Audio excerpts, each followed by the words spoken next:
വളരെ പ്രാർത്ഥനയോടും ആത്മാവൊരുക്കത്തോടും ദൈവസന്നിധിയിലായിരിക്കുമെങ്കിൽ നമ്മുടെ അവസ്ഥയ്ക്ക് ഏറ്റ വിധത്തിൽ ദൈവത്തിന്റെ പരിശുദ്ധാത്മാവ് നമ്മോട് ഇടപെടുവാനിടയായിത്തീരും. ഇന്ന് രാത്രിയിലെ നമ്മുടെ ധ്യാനത്തിന് വേണ്ടി ഒരു വേദഭാഗം വായിക്കാം. റോമാലേഖനം 13-ാം അധ്യായത്തിന്റെ 11-ാം വാക്യം. റോമർ 13:11. ഇത് ചെയ്യേണ്ടത് ഉറക്കത്തിൽ നിന്ന് ഉണരുവാൻ നാഴിക വന്നിരിക്കുന്നു എന്നിങ്ങനെ നിങ്ങൾ സമയത്തെ അറിയാൽ തന്നെ നാം വിശ്വസിച്ച സമയത്തേക്കാൾ രക്ഷ ഇപ്പോൾ നമുക്ക് അധികം അടുത്തിരിക്കുന്നു. ദൈവത്തിന് മഹത്വം. റോമാലേഖനം 13-ാം അധ്യായത്തിന്റെ 11-ാം വാക്യമാണ് ഇപ്പോൾ നമ്മുടെ ധ്യാനത്തിന് വേണ്ടി നാം വായിച്ചു കേട്ടത്.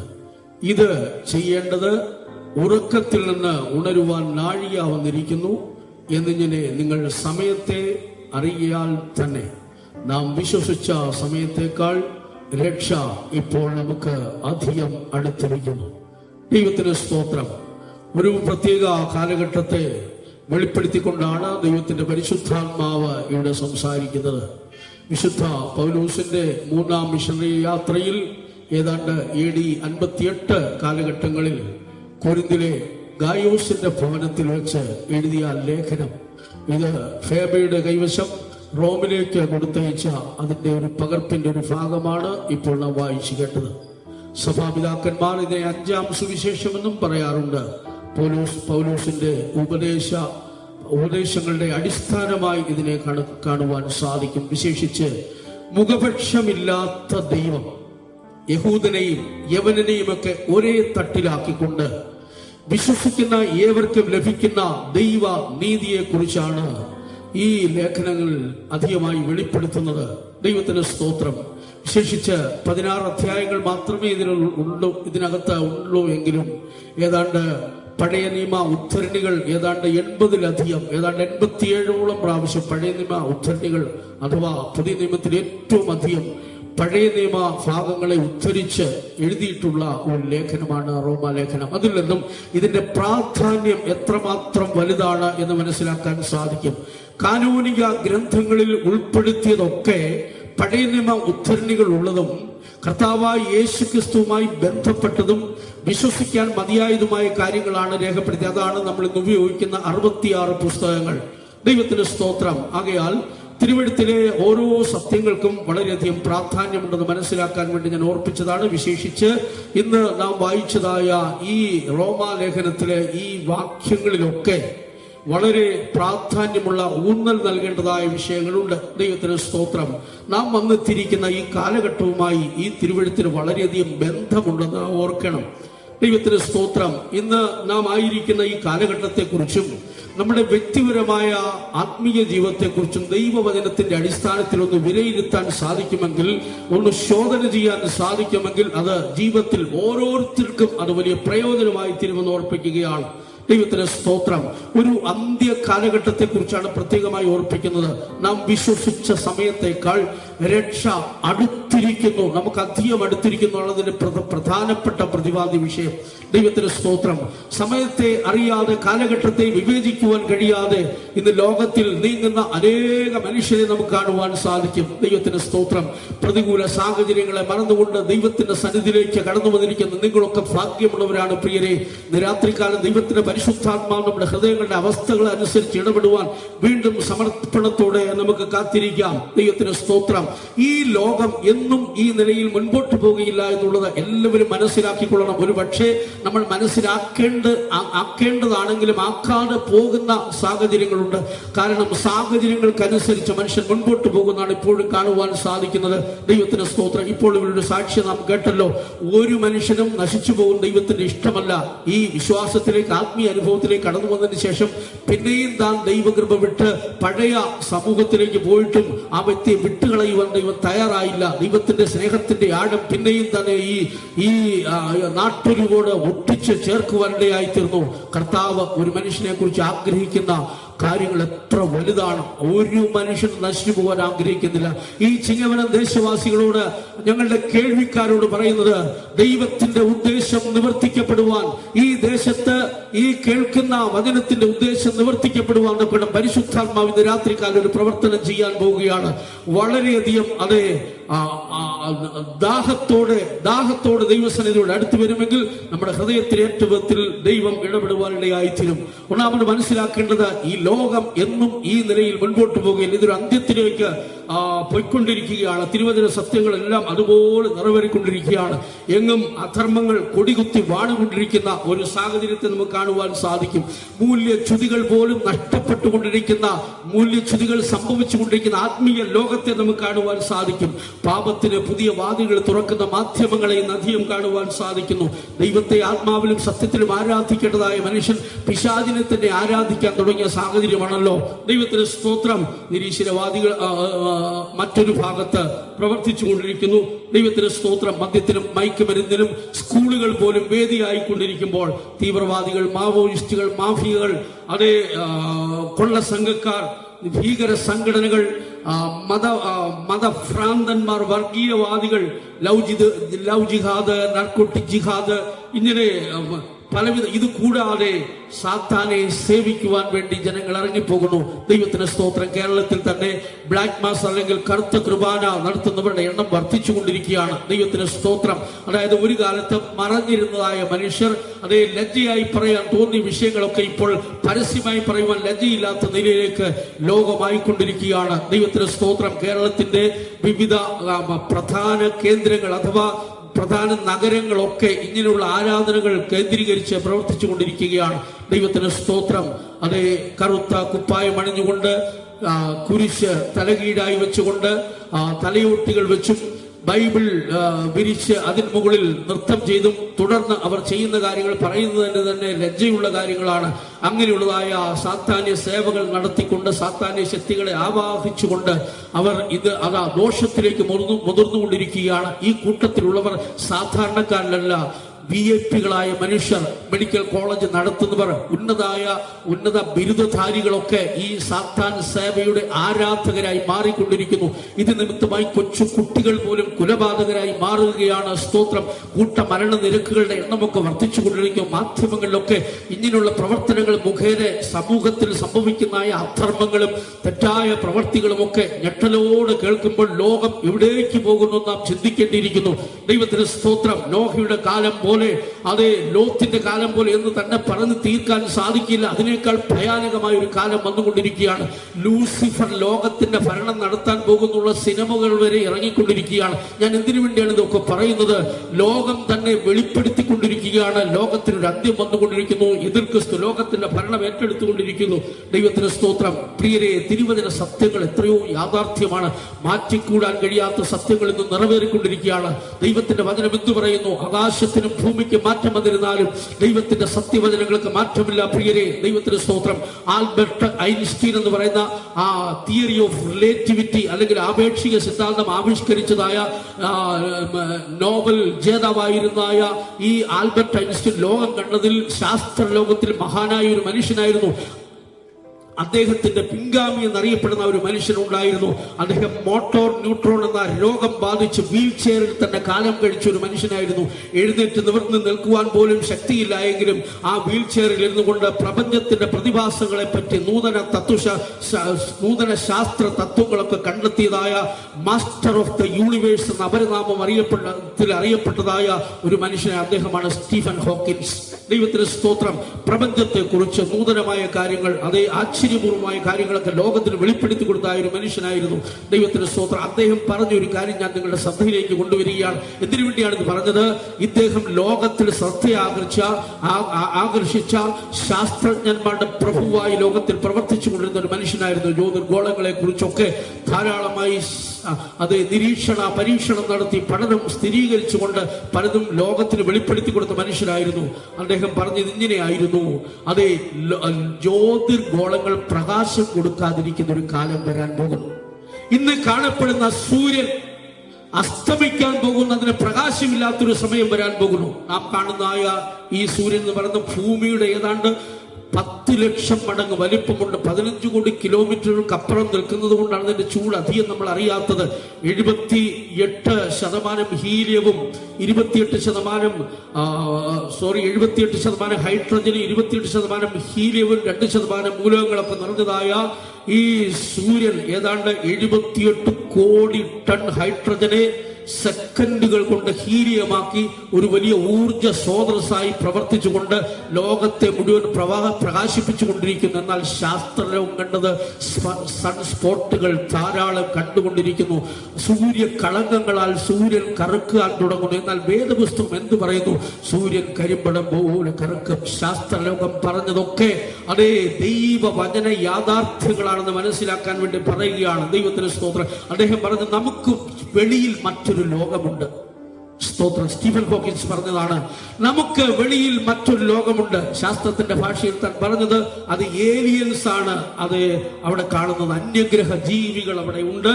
അവർ വേഗത്തിൽ ഈ ഭൂമിയിൽ വന്നിട്ട് ഭൂമിയുടെ ഭരണം ഏറ്റെടുക്കുമെന്നാണ്. മറ്റൊന്ന് താൻ പറഞ്ഞത് AI റോബോട്ടുകൾ, ആർട്ടിഫിഷ്യൽ ഇന്റലിജൻസ് റോബോട്ടുകൾ മനുഷ്യനെ മാറ്റി നിർത്തിയിട്ട് അതേ മനുഷ്യൻ ചെയ്യേണ്ട പ്രവൃത്തികളൊക്കെ ചെയ്യാൻ പോകുന്ന ഒരു കാലത്തിലേക്ക് വരുന്നു.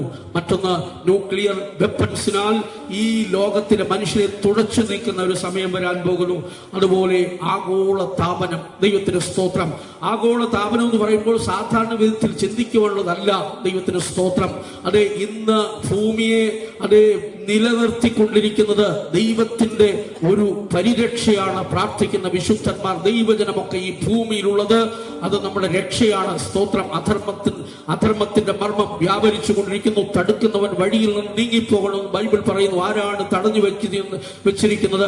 ഈ ലോകത്തിൽ വരാൻ പോകുന്ന അധർമ്മത്തെയും ലോകത്തിൽ നേരിടാൻ പോകുന്ന പ്രശ്നങ്ങളെയും തടഞ്ഞു വെച്ചിരിക്കുന്ന ആരാണ്? പരിശുദ്ധാത്മാവും പ്രാർത്ഥിക്കുന്ന ദൈവത്തിന്റെ ജനവുമാണ്. പ്രിയരെ, ദൈവത്തിന് സ്തോത്രം. ആഗോള താപനം, അതായത് അന്റാർട്ടിക്ക എന്ന് പറയുന്ന ഭൂഖണ്ഡത്തെ കുറിച്ച് നിങ്ങൾ കേട്ടിട്ടുണ്ടായിരിക്കാം. നമ്മുടെ ഇന്ത്യ മഹാരാജ്യത്തിന്റെ ഏതാണ്ട് 4.3 മടങ്ങോളം, അതായത് ഏതാണ്ട് 4.5 മടങ്ങോളം വലിപ്പമുണ്ട് അന്റാർട്ടിക്ക എന്ന ഭൂകമ്പം. അതിൽ 98% ഐസ് പാളികളാൽ നിറയപ്പെട്ടതാണ്. ഏതാണ്ട് 2 കിലോമീറ്റർ മുതൽ 4 കിലോമീറ്റർ വരെയുള്ളതായ കനത്തിലാണ് ഐസ് പാളികൾ നിൽക്കുന്നത്. എന്നാൽ ഇപ്പോഴത്തെ നിരീക്ഷണത്തിൽ ആ മഞ്ഞ് ഉരുകി അതിന്റെ കട്ടി കുറഞ്ഞുകൊണ്ടിരിക്കുകയാണ്. ഈ വലിയ ബൃഹത്തായ ഭൂഖണ്ഡത്തിലെ ഐസുകളെല്ലാം ഉരുകി എവിടേക്ക് പോകും? സമുദ്രജലത്തിലേക്ക് വരുമ്പോൾ സമുദ്രജലം ഉയർന്നിട്ട് പല പട്ടണങ്ങളും ഭൂമിക്ക് അതേ വെള്ളത്തിനടിയിലാവും. കാണാൻ കഴിയാതാകും. മനുഷ്യവാസത്തിന് യോഗ്യമല്ലാത്ത വിധത്തിൽ ആഗോള താപനത്താൽ ഭൂമി മാറിക്കൊണ്ടിരിക്കുകയാണ്. മറ്റൊന്ന്, അതേ സ്തോത്രം, മനുഷ്യൻ ഉണ്ടാക്കിയ ആയുധങ്ങൾ കണ്ട് ഭൂമി ചുട്ടുകരിക്കാൻ പോകുന്ന ലോകരാഷ്ട്രങ്ങളിൽ ഇന്ന് ഉണ്ടായിരിക്കുന്ന ആറ്റമിക് ആയുധങ്ങൾ കണക്ക് കൂട്ടിയാൽ ഏതാണ്ട് ഭൂമിയെ 60-ലധികം പ്രാവശ്യം ചുട്ടുകരിക്കാൻ ശേഷിയുണ്ടെന്നൊക്കെയാണ് പറയുന്നത്. ദൈവത്തിന് സ്തോത്രം. മാത്രമല്ല, ഈ ഭൂമിയിൽ നിന്നും നാം മറ്റൊരു ഇടത്തേക്ക് മാറേണ്ടിയിരിക്കുന്നു. സ്റ്റീഫൻ ഹോക്കിൻസ് പറഞ്ഞത്. ദൈവത്തിന് സ്തോത്രം. ഈ ഭൂമിയിൽ നിന്നും രക്ഷയ്ക്കായി നാം മറ്റൊരിടത്തെ കണ്ടെത്തേണ്ടിയിരിക്കുന്നു. എലോൺ മസ്ക് തുടങ്ങിയതായ ശാസ്ത്ര മഹാന്മാരൊക്കെ തന്റെ സമ്പത്തുകൾ കൊണ്ട് ചൊവ്വയിൽ ഒരു വാഴ്ച നടത്താൻ കഴിയുമെന്നൊക്കെ പ്രഖ്യാപിച്ചുകൊണ്ട് 10 ലക്ഷം പേരെ ചൊവ്വയിൽ വാസമാക്കാൻ വേണ്ടി പരിശ്രമം നടത്തിക്കൊണ്ടിരിക്കുകയാണ്. വേദപുസ്തകം എന്ന് പറയുന്നു, നീ കഴുകനെ പോലെ ഉയർന്നാലും നക്ഷത്രങ്ങളുടെ ഇടയിൽ കൂടുവെച്ചാലും അവിടെ നിന്ന് ഞാൻ നിന്നെ ഇറക്കും. അതേ, ഈ ലോകം ഇന്ന് ഈ ഭൂമി മനുഷ്യർക്ക് പാർക്കുവാൻ ദൈവം യോഗ്യമാക്കി തന്നിരിക്കുന്നു. ആകാശഗോളങ്ങളിൽ കാണപ്പെടുന്ന ഒരു സ്ഥലവും മനുഷ്യന് സ്ഥിരമായി പാർക്കുവാൻ പറ്റിയതല്ല. എങ്കിലും ശാസ്ത്രങ്ങളുടെ ഗവേഷണം താൽക്കാലിക ആശ്വാസത്തിന് വേണ്ടി പല വാഗ്ദാനങ്ങളൊക്കെ നൽകുന്നുവെങ്കിലും അതൊന്നും ശരിയാകില്ല. ദൈവത്തിന് സ്തോത്രം. മനുഷ്യൻ കണ്ടെത്തിയതായ ഉപാധികൾ, സുരക്ഷിത സ്ഥാനങ്ങളൊക്കെ തകർക്കപ്പെട്ട് രക്ഷയില്ലാതെയായി തീരാൻ പോകുന്നു. എന്തിനു വേണ്ടിയാണ് സുവിശേഷ യോഗത്തിന്റെ ഇടയിൽ ഇത്യാദി കാര്യങ്ങളൊക്കെ പറയുന്നത്?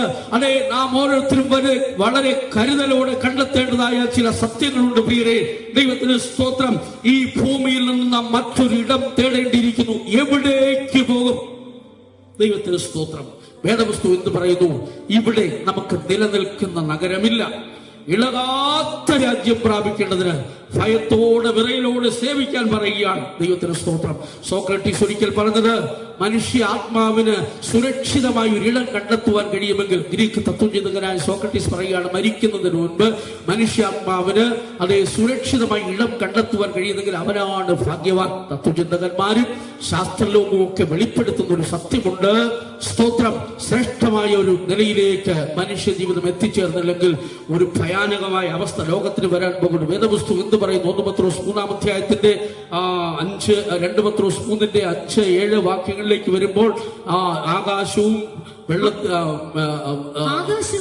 വെള്ളത്തിൽ നിന്നും വെള്ളത്താലും ഉളവായ ഭൂമിയും പണ്ട് ദൈവത്തിന്റെ വചനത്താൽ ഉണ്ടായി എന്നും അതിനാൽ അന്നുള്ള ലോകം ജലപ്രളയത്തിൽ മുങ്ങി നശിച്ചു എന്നും ഇപ്പോഴത്തെ ആകാശവും ഭൂമിയും അതേ വചനത്താൽ തീക്കായി സൂക്ഷിച്ചും ന്യായവിധിയും ഭക്തികെട്ട മനുഷ്യരുടെ നാശവും സംഭവിക്കാനുള്ള ദിവസത്തേക്ക് ഇപ്പോഴത്തെ ആകാശവും ഭൂമിയും അതേ വചനത്താൽ തീക്കായി സൂക്ഷിച്ചിരിക്കുന്നു.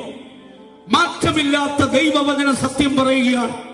ഈ കാണപ്പെടുന്ന ആകാശവും ഭൂമിയും തീയാൽ വെന്തെരിയാൻ പോകുന്നു. ഒരു കാലത്ത് അതിനെക്കുറിച്ച് പ്രസംഗിച്ചാൽ വിശ്വസിക്കാൻ ബുദ്ധിമുട്ടായിരുന്നു. നോഹയുടെ കാലം വരെയും ഭൂമിയെ നനച്ചിരുന്നത് മഞ്ഞുപൊങ്ങിയായിരുന്നു. അന്ന് നോഹ മഴയെക്കുറിച്ച് പ്രസംഗിച്ചപ്പോൾ ആർക്കും ഏറ്റെടുക്കാൻ കഴിഞ്ഞില്ല. എന്നാൽ പ്രതീക്ഷിക്കാതെ ദൈവദിനം അതേ നോഹ പ്രസംഗിച്ചതുപോലെ ഒരു ദിവസം മഴ ശക്തിയോടെ വരുവാൻ തുടങ്ങി. ദൈവത്തിന് സ്തോത്രം. അപ്പോഴാണ് കാര്യങ്ങളൊക്കെ യാഥാർത്ഥ്യമാണല്ലോ. ഓടുവാൻ പലരും നോക്കി, രക്ഷപ്പെടുവാൻ പല വഴികളും നോക്കി. പെട്ടകുണ്ടാക്കിയ പലരും നോഹയുടെ അടുക്കൽ വന്നിട്ട് വാതിൽ കൊട്ടി ഞാനാണെന്നൊക്കെ പറഞ്ഞു. പക്ഷേ നോഹ പറഞ്ഞു, ഞാനല്ല വാതിൽ അടച്ചത്, ദൈവമാണ്, ഒരിക്കലും തുറക്കാൻ പാടില്ല. ഇതുപോലൊരു സാഹചര്യം വരാൻ പോകുകയാണ് പ്രിയരെ. ദൈവത്തിന് സ്തോത്രം. അതേ കർത്താവിന്റെ ദിവസമോ കള്ളനെ പോലെ വരും. ആകാശം കൊടുമുഴക്കത്തോടെ ഒഴിഞ്ഞു പോകും. മൂലപദാർത്ഥങ്ങൾ കത്തിയഴിയും. ഭൂമിയും അതിന്റെ പണികളെല്ലാം വെന്തുപോകും. ഇതൊക്കെ വ്യക്തമായി ദൈവത്തിന്റെ വചനം വ്യക്തമായി പ്രസ്താവിക്കുകയാണ്. ആകയാൽ ഈ കാലഘട്ടത്തിൽ വലിയ പ്രാധാന്യമുള്ള ഒരു വിഷയമുണ്ട്. ഉറക്കത്തിൽ നാം ഉണർന്നെഴുന്നേൽക്കേണ്ട നാഴിക വന്നിരിക്കുന്നു. നാഴിക എന്ന് പറയുമ്പോൾ ദിവസത്തിന്റെ ഒരു ചെറിയ ഭാഗമാണ് പ്രിയരെ. ദൈവത്തിന് സ്തോത്രം. അതേ ഒരു അവസാന മണിക്കൂറിലേക്ക്, ഒരു 12-ാം മണി നേരത്തേക്ക് നാം വന്നിരിക്കുന്നു എന്നാണ് ദൈവത്തിന്റെ വചനം വ്യക്തമായി ഓരോരുത്തരെയും ഓർപ്പിക്കുന്നത്. ഈ കാലഘട്ടത്തിൽ ദൈവജനത്തിന്റെ പ്രത്യാശ ക്രിസ്തുവിൽ, അതേ ദൈവത്തിന്റെ പ്രത്യാശയായ ക്രിസ്തു വെളിപ്പെടാൻ പോകുന്നു എന്നുള്ളതാണ് എനിക്ക് എടുത്തു പറയുവാനുള്ളത്. ഈ സുവിശേഷ യോഗത്തിൽ ഏറ്റവും അതേ വ്യക്തമായി ഊന്നിപ്പറയുന്ന വിഷയം കർത്താവായ യേശു ക്രിസ്തുവിന്റെ പ്രത്യക്ഷതയെ കുറിച്ചാണ്. ദൈവത്തിന്റെ സ്തോത്രം. നാം ഉറക്കത്തിൽ നിന്ന് ഉണർന്നെഴുന്നേൽക്കുവാൻ നാഴിക വന്നിരിക്കുന്നു. അതേ നാം വിശ്വസിച്ച സമയത്തേക്കാൾ രക്ഷ നമുക്ക് ഏറ്റവും അടുത്തിരിക്കുന്നു. ഏതാണ് ഈ രക്ഷ? കർത്താവായ യേശു ക്രിസ്തുവിന്റെ വീണ്ടും വരവിനെ കുറിച്ചാണ് പറഞ്ഞിരിക്കുന്നത്. അവിടെ പ്രാപിക്കാൻ പോകുന്ന രക്ഷ. ദൈവത്തിന് സ്തോത്രം. കർത്താവായ യേശു ക്രിസ്തു ആദ്യം ലോകത്തിൽ വന്നത് സ്വന്തം യാഗം കൊണ്ട് പാപത്തിന് പരിഹാരം വരുത്തുവാനായിരുന്നു. അതിനുവേണ്ടിയാണ് അവൻ ഒന്നാമത് പ്രത്യക്ഷപ്പെട്ടത്. എന്നാൽ ഇനിയും അവൻ വെളിപ്പെടാൻ പോകുന്ന എന്തിനു വേണ്ടിയാണ്? തനിക്കായി പാപം കൂടാതെ കാത്തിരിക്കുന്നവരുടെ രക്ഷയ്ക്കായി. സ്തോത്രം. എബ്രായ ലേഖനം 9-ാം അധ്യായത്തിന്റെ 28 വായിക്കുമ്പോൾ തനിക്കായി തനിക്കായി കാത്തിരിക്കുന്നവരുടെ രക്ഷയ്ക്കായി അവൻ പാപം കൂടാതെ രണ്ടാമത് പ്രത്യക്ഷപ്പെടുന്നു. ആ വാക്യത്തിൽ ഒരല്പം വ്യത്യാസമുണ്ട്. ദൈവത്തിന് സ്തോത്രം. അവൻ പാപം കൂടാതെ രണ്ടാമത് പ്രത്യക്ഷപ്പെടും എന്നുള്ളതല്ല. പിന്നെയോ പാപം കൂടാതെ കാത്തിരിക്കുന്നവരുടെ രക്ഷയ്ക്കായി അവൻ രണ്ടാമത് പ്രത്യക്ഷപ്പെടുമെന്നാണ് ആ വാക്യത്തിന്റെ ശരിയായ അർത്ഥം. ദൈവത്തിന് സ്തോത്രം. ഈ രക്ഷയാണ് നമ്മുടെ കുറിവാക്യത്തിൽ പറഞ്ഞിരിക്കുന്നത്. അതിനെക്കുറിച്ചാണ് 1 പത്രോസ് 1-ാം അധ്യായത്തിന്റെ 4-ാം വാക്യത്തിൽ വായിക്കുന്നത്. അന്ത്യകാലത്തിൽ വെളിപ്പെടുവാൻ ഒരുങ്ങിയിരിക്കുന്ന രക്ഷ. ദൈവത്തിന് സ്തോത്രം. നാം ഓരോരുത്തരും ഒരു രക്ഷയുടെ പൂർണ്ണതയിലേക്ക് എത്തിച്ചേരുവാൻ സമയമായി. ആരും മറന്നു പോകരുത്. ദൈവത്തിന് സ്തോത്രം. കർത്താവായ യേശു ക്രിസ്തു ഇതാ സ്വർഗീയ പൗരത്വം പ്രാപിച്ച വിശുദ്ധന്മാരുടെ രക്ഷയ്ക്ക് വേണ്ടി വെളിപ്പെടാൻ പോകുന്നു. പൗലോസ് ഫിലിപ്പിയ കാരാഗൃഹത്തിൽ കിടന്നുകൊണ്ട് പറയുകയാണ്, സ്വർഗത്തിൽ പൗരത്വമുള്ളവരുടെ രക്ഷയ്ക്കായി അതേ അവൻ വെളിത്തിൽ വെളിപ്പെടാൻ പോകുന്നു. ദൈവത്തിന് സ്തോത്രം. എന്തിനു വേണ്ടിയാണ് അവൻ വെളിപ്പെടാൻ പോകുന്നത്? അതേ തന്റെ വചനമനുസരിച്ച് പൂർണ്ണ വിശുദ്ധി പ്രാപിച്ചത്. അതിനെക്കുറിച്ച് ഓർപ്പിക്കാം. കർത്താവായ യേശു ക്രിസ്തു ഒന്നാമത് വെളിപ്പെട്ടത് വിശുദ്ധന്മാർക്ക് വേണ്ടിയല്ല, പാപികൾക്ക് വേണ്ടിയായിരുന്നു. പാപം അറിയാത്തവൻ, പാപം കൂടാതെ ജനിച്ചവൻ, അതേ ദോഷം കൂടാതെ വണ്ണം നിർമ്മല ദൃഷ്ടിയുള്ളവൻ, പിശാചി പോലും പരിശുദ്ധനെന്ന് യേശുവിനെ കുറിച്ച് പറഞ്ഞപ്പോൾ ആ കർത്താവ് പാപത്തെ വെറുക്കുന്നവരാണെങ്കിലും പാപിയെ സ്നേഹിച്ചുകൊണ്ട് ലോകത്തിലേക്ക് വന്നു. പാപത്തെ വെറുക്കുന്നവൻ പാപികളെ സ്നേഹിച്ചു. തന്റെ പുത്രനായ യേശു ക്രിസ്തുവിൽ വിശ്വസിക്കുന്ന ഏവനും നശിച്ചു പോകാതെ നിത്യജീവൻ പ്രാപിക്കേണ്ടതിന് അവൻ ലോകത്തെ സ്നേഹിച്ചു. യേശു എന്തിന് ലോകത്തെ സ്നേഹിച്ചു? പിശാച് പോലും ലോകത്തിന്റെ മഹത്വത്തെ യേശുവിനെ കാണിച്ചു കൊടുത്തപ്പോൾ യേശു പിശാചിനെ ശാസിച്ചുകൊണ്ട് പിതാവിന്റെ ഇഷ്ടത്തിന് സമർപ്പിച്ചു കൊടുത്തു. ബൈബിൾ പറയുന്നു, ലോകത്തിന്റെ സ്നേഹം ദൈവത്തോട് ശത്രുത്വമാണ്. ദൈവത്തോട് ശത്രുത്വമായ ഈ ലോകത്തെ കർത്താവ് എന്തിനു സ്നേഹിച്ചു? ഏവരും നശിച്ചു പോകാതെ നിത്യജീവൻ പ്രാപിക്കുവാൻ. കർത്താവിൽ പ്രിയരെ, ഇതൊരു മതപ്രസംഗമല്ല, ഒരു പ്രത്യേക വിഭാഗത്തിന് വേണ്ടി സംസാരിക്കുന്നതല്ല, മുഴുവൻ ലോകത്തിന് വേണ്ടി അറിയിക്കുന്ന സ്വർഗീയ ആലോചന അത്രേ. ദൈവത്തിന് സ്തോത്രം. തിരുവെടുത്തെന്ന് പറയുന്നു, പ്രവാചകൻ പറയുകയാണ്, സർവഭൂസീമാവാസികളുമായുള്ളവരെ നിങ്ങൾ എല്ലാവരും എങ്ങനെയൊക്കെ നോക്കി രക്ഷപ്പെട്ടുകൊള്ളുവിൻ. സകല ഭൂസീമാവാസികളോടും ജീവനത്തെ ഞങ്ങളുടെ ശബ്ദം ശ്രമിക്കുന്ന സകല വ്യക്തികളോടും. ദൈവത്തിന് സ്തോത്രം. ജാതി മത കക്ഷി വ്യത്യാസമന്യേ വ്യക്തമായി ഹൃദയത്തിന്റെ ആഴത്തിൽ നിന്ന്, ദൈവ സ്നേഹത്തിന്റെ ആഴത്തിൽ നിന്ന് പ്രസ്താവിക്കുകയാണ്, ഒരു വ്യക്തിയും നശിച്ചു പോകരുത്. നാശത്തിൽ നിന്നെ വീണ്ടെടുക്കുന്ന സുവിശേഷമാണ് ഇന്ന് രാത്രിയിൽ ഞങ്ങൾ വ്യക്തമായി പ്രഘോഷിക്കുന്നത്. ഈ സുവിശേഷ സത്യം നാശത്തിൽ നിന്നെ വിടുവിക്കുവാൻ മതിയായതത്രേ. മുൻപെല്ലാം കേട്ടല്ലോ, യേശു ക്രിസ്തു നിങ്ങൾക്ക് സ്വാതന്ത്ര്യം വരുത്തിയാൽ നിങ്ങൾ സാക്ഷാൽ സ്വതന്ത്രരായി മാറും. ഇന്ന് പാപത്തിനടിമപ്പെട്ട്, മാരക രോഗങ്ങൾക്ക് അടിമപ്പെട്ട്, സാത്താന്യ ശക്തികൾക്ക് അടിമപ്പെട്ട്, സന്തോഷമില്ലാതെ, സമാധാനമില്ലാതെ, വേദനപ്പെട്ട് ജീവിതത്തിൽ കഴിയുന്നവരെ നിങ്ങൾക്കൊരു സദ്വർത്തമാനമുണ്ട്. വേദപുസ്തക സത്യത്തിന്റെ അടിസ്ഥാനത്തിൽ വിളിച്ചു പറയുകയാണ്, പാപത്തെ വെറുക്കുന്നവൻ പാപിയെ സ്നേഹിക്കുന്നു. നീ ആയിരിക്കുന്ന സാഹചര്യം എന്തുമായിക്കൊള്ളട്ടെ, നീ ഏത് കുടുംബത്തിൽ ജനിച്ച വ്യക്തിയുമായിക്കൊള്ളട്ടെ, നീ വിദ്യാഭ്യാസം ഇല്ലാത്തവനോ ഉള്ളവനോ ആയിക്കൊള്ളട്ടെ, സാക്ഷര കേരളത്തിൽ ആത്മഹത്യക്ക് എന്ത് കുറവുണ്ട്? കുടുംബ കലഹങ്ങളും സാമ്പത്തിക തകർച്ചകളും പിന്നെ അങ്ങനെ തുടങ്ങി ഏതെല്ലാം കാര്യങ്ങൾ. ദൈവത്തിന്റെ സ്തോത്രം. ഞാൻ അതിനെ കുറിച്ച് അധികം വിശദീകരണത്തിലേക്ക് പോകുന്നില്ല. ഞാൻ ഉദ്ദേശിക്കുന്ന ദൈവത്തിന്റെ യാഥാർത്ഥ്യത്തിലേക്ക് വരട്ടെ. ദൈവത്തിന് സ്തോത്രം. ഇങ്ങനെ വിദ്യാഭ്യാസം ഉണ്ടായിട്ടും, അതേ സമ്പത്തുണ്ടായിട്ടും സമാധാനമില്ലാതെ, സ്വസ്ഥതയില്ലാതെ ജനകോടികൾ ഇന്നും അതേ വളരെ ഭാരപ്പെട്ട് കഴിയുമ്പോൾ അവർക്കൊരു സദ്വർത്തമാനമുണ്ട്. കർത്താവായ യേശുവിൽ വിശ്വസിക്കുക. എന്നാൽ നീ മാത്രമല്ല, നിന്റെ കുടുംബവും രക്ഷ പ്രാപിക്കും. നിന്നെയും നിന്റെ കുടുംബത്തെയും രക്ഷിക്കുന്ന സ്വർഗീയ ആലോചനയത്രേ പരിശുദ്ധാത്മാവിലൂടെ ഞങ്ങൾ വിളിച്ചു പറയുന്നത്. ഈ സുവിശേഷ സത്യത്തെ ശ്രദ്ധിച്ചുകൊണ്ട് കർത്താവിനായി നിന്റെ ഹൃദയത്തെ സമർപ്പിച്ചു കൊടുക്കുന്നെങ്കിൽ നിന്റെ കുടുംബത്തിന് രക്ഷ വന്നിരിക്കുന്നു. നാളുകളായി നിന്നെ അലട്ടിക്കൊണ്ടിരിക്കുന്ന പ്രശ്നത്തിന് ഒരു നിമിഷം കൊണ്ട് പരിഹാരം നൽകുവാൻ കർത്താവായ യേശു ക്രിസ്തുവിന് കഴിയും. പ്രിയരെ, കാൽവരി ക്രൂശിലെ രക്തം സകല പാപവും പൊക്കി ശുദ്ധീകരിക്കുന്നതാണ്. മരണത്തെയും പാതാളത്തെയും അതേ പിശാചിന്റെ തലയെയും തകർത്തുകൊണ്ട്, മരണപാശങ്ങളെ ഭേദിച്ചുകൊണ്ട് ഉയരത്തിൽ മഹിമയുടെ വലത്തുഭാഗത്തേക്ക് കടന്നുപോയവൻ ഇന്ന് വാഗ്ദത്ത പ്രകാരം ഈ പന്തലിൽ കടന്നു വന്നിട്ടുണ്ട്. അവന്റെ സാന്നിധ്യം ഇന്ന് രാത്രിയിൽ ഇവിടെ ഉണ്ട്. പ്രിയരെ, നിങ്ങൾ എത്ര പേര് അവന്റെ സാന്നിധ്യം അനുഭവിക്കുന്നുണ്ട്? ഞാൻ വാസ്തവമായി വിശ്വസിക്കുന്നുണ്ട്. ഈ ശബ്ദ പരിധിയിൽ ഒരു ദൈവ സാന്നിധ്യം വ്യാപരിക്കുന്നുണ്ട്, ഒരു ദൈവ ശക്തി വ്യാപരിക്കുന്നുണ്ട്. ഇന്ന് രാത്രികാലം നീ വിടുവിക്കപ്പെടാത്ത ഒരു വ്യക്തിയാണെങ്കിൽ, പാപപാശത്താൽ കെട്ടപ്പെട്ട ഒരു വ്യക്തിയാണെങ്കിൽ, പിശാചിന്റെ തന്ത്രങ്ങളാൽ വലയുന്ന ഒരു വ്യക്തിയാണെങ്കിൽ, നിന്നെ വിടുവിക്കുന്നത് ദൈവത്തിന്റെ ഇഷ്ടമത്രേ. ആ ദൈവത്തിന്റെ ഹിതം ഇന്ന് രാത്രികാലം ഇവിടെ വെളിപ്പെടട്ടെ. ദൈവത്തിന് സ്തോത്രം. അതേ പാപികളെ രക്ഷിക്കുന്ന ദൈവം. ദൈവത്തിന് സ്തോത്രം. കർത്താവായ യേശു ക്രിസ്തു അതേ വാളുകൊണ്ട് ഒരു മതം സ്ഥാപിക്കുവാൻ ലോകത്തിൽ വന്നവനല്ല. അതേ തന്റെ ജനത്തെ രക്ഷിക്കുവാൻ വേണ്ടി സ്വർഗ മഹിമകൾ വെടിഞ്ഞുകൊണ്ട് ദാസരൂപമെടുത്ത് വേഷത്തിൽ മനുഷ്യനായി തന്നെത്താൻ ഒഴിച്ച് ക്രൂശിലെ മരണത്തോളം അനുസരണമുള്ളവനായി തീർന്നു. കാൽവരി ക്രൂശിൽ മൂന്നാണികളിൽ മേൽ പാപമറിയാത്തവരിതാ പിഴഞ്ഞു മരിക്കുമ്പോൾ അവന്റെ ഹൃദയത്തിലെ സന്തോഷം എന്താണ്? ഏതൊരു പാപിയും പാപത്തിൽ മരിക്കരുത്. പാപത്തിന്റെ ശമ്പളം മരണമെന്നും അത് രണ്ടാം മരണത്തിലേക്ക് പോകുന്നുവെന്നും തീയും ഗന്ധവും കത്തുന്ന പൊയ്യെന്നും അതിനെക്കുറിച്ച് ബൈബിൾ പറയുന്നു. ദൈവത്തിന്റെ സ്തോത്രം. ഇതിൽ നിന്ന് എങ്ങനെ വിടുതൽ പ്രാപിക്കാമെന്നുള്ള സത്യസുവിശേഷത്തിനായി നിന്റെ ഹൃദയത്തെ ഇന്ന് രാത്രികാലം ധ്യാനിക്കുന്നുവെങ്കിൽ കർത്താവ് നിന്റെ ഹൃദയവാതിക്കൽ നിന്ന് മുട്ടുകയാണ്. നീ ഏത് പാപിയായിരുന്നാലും നിന്നെ വിടുവിക്കുവാൻ കർത്താവിന് കഴിയും. ഒരു നിമിഷം ദൈവകരങ്ങൾ സമർപ്പിക്കുമോ? നീ ആയിരിക്കുന്ന ഭവനത്തിൽ ഇരുന്നു കൊണ്ട്, അതെ, ഏതെങ്കിലും സ്ഥാനത്ത് നിന്നുകൊണ്ട് ഇന്ന് രാത്രികാലം ദൈവത്തിന്റെ വചനം കേൾക്കുന്നുവെങ്കിൽ, അതെ, ഇനിയും നീ മുൻപോട്ട് ലോകത്തിന്റെ പുറകെ പോകേണ്ട സ്നേഹിത സഹോദര, നിന്റെ ജീവിതം അതേ ലോകത്തിന്റെ പിറകെ പോയി നിന്റെ കാലം അങ്ങനെ നിന്റെ കാലം അങ്ങനെ ചിലവഴിച്ചതും മതി. ദൈവത്തിന്റെ പരിശുദ്ധാത്മാവ് ഇന്ന് നിന്റെ ഹൃദയത്തിലേക്ക് വരട്ടെ. നിന്റെ ജീവിതത്തിൽ ഒരു പുതിയ തുടക്കമുണ്ടാകട്ടെ.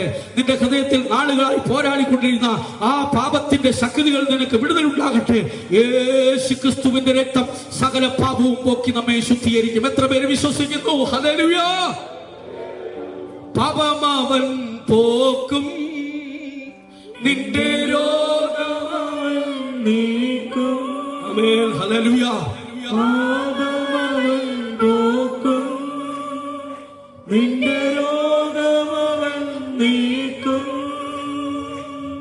പരിശുദ്ധാത്മാവിനാൽ നിന്നെ പാലിലവൻ നടത്തും. ആമേൻ. പരിശുദ്ധാത്മാവിനാൽ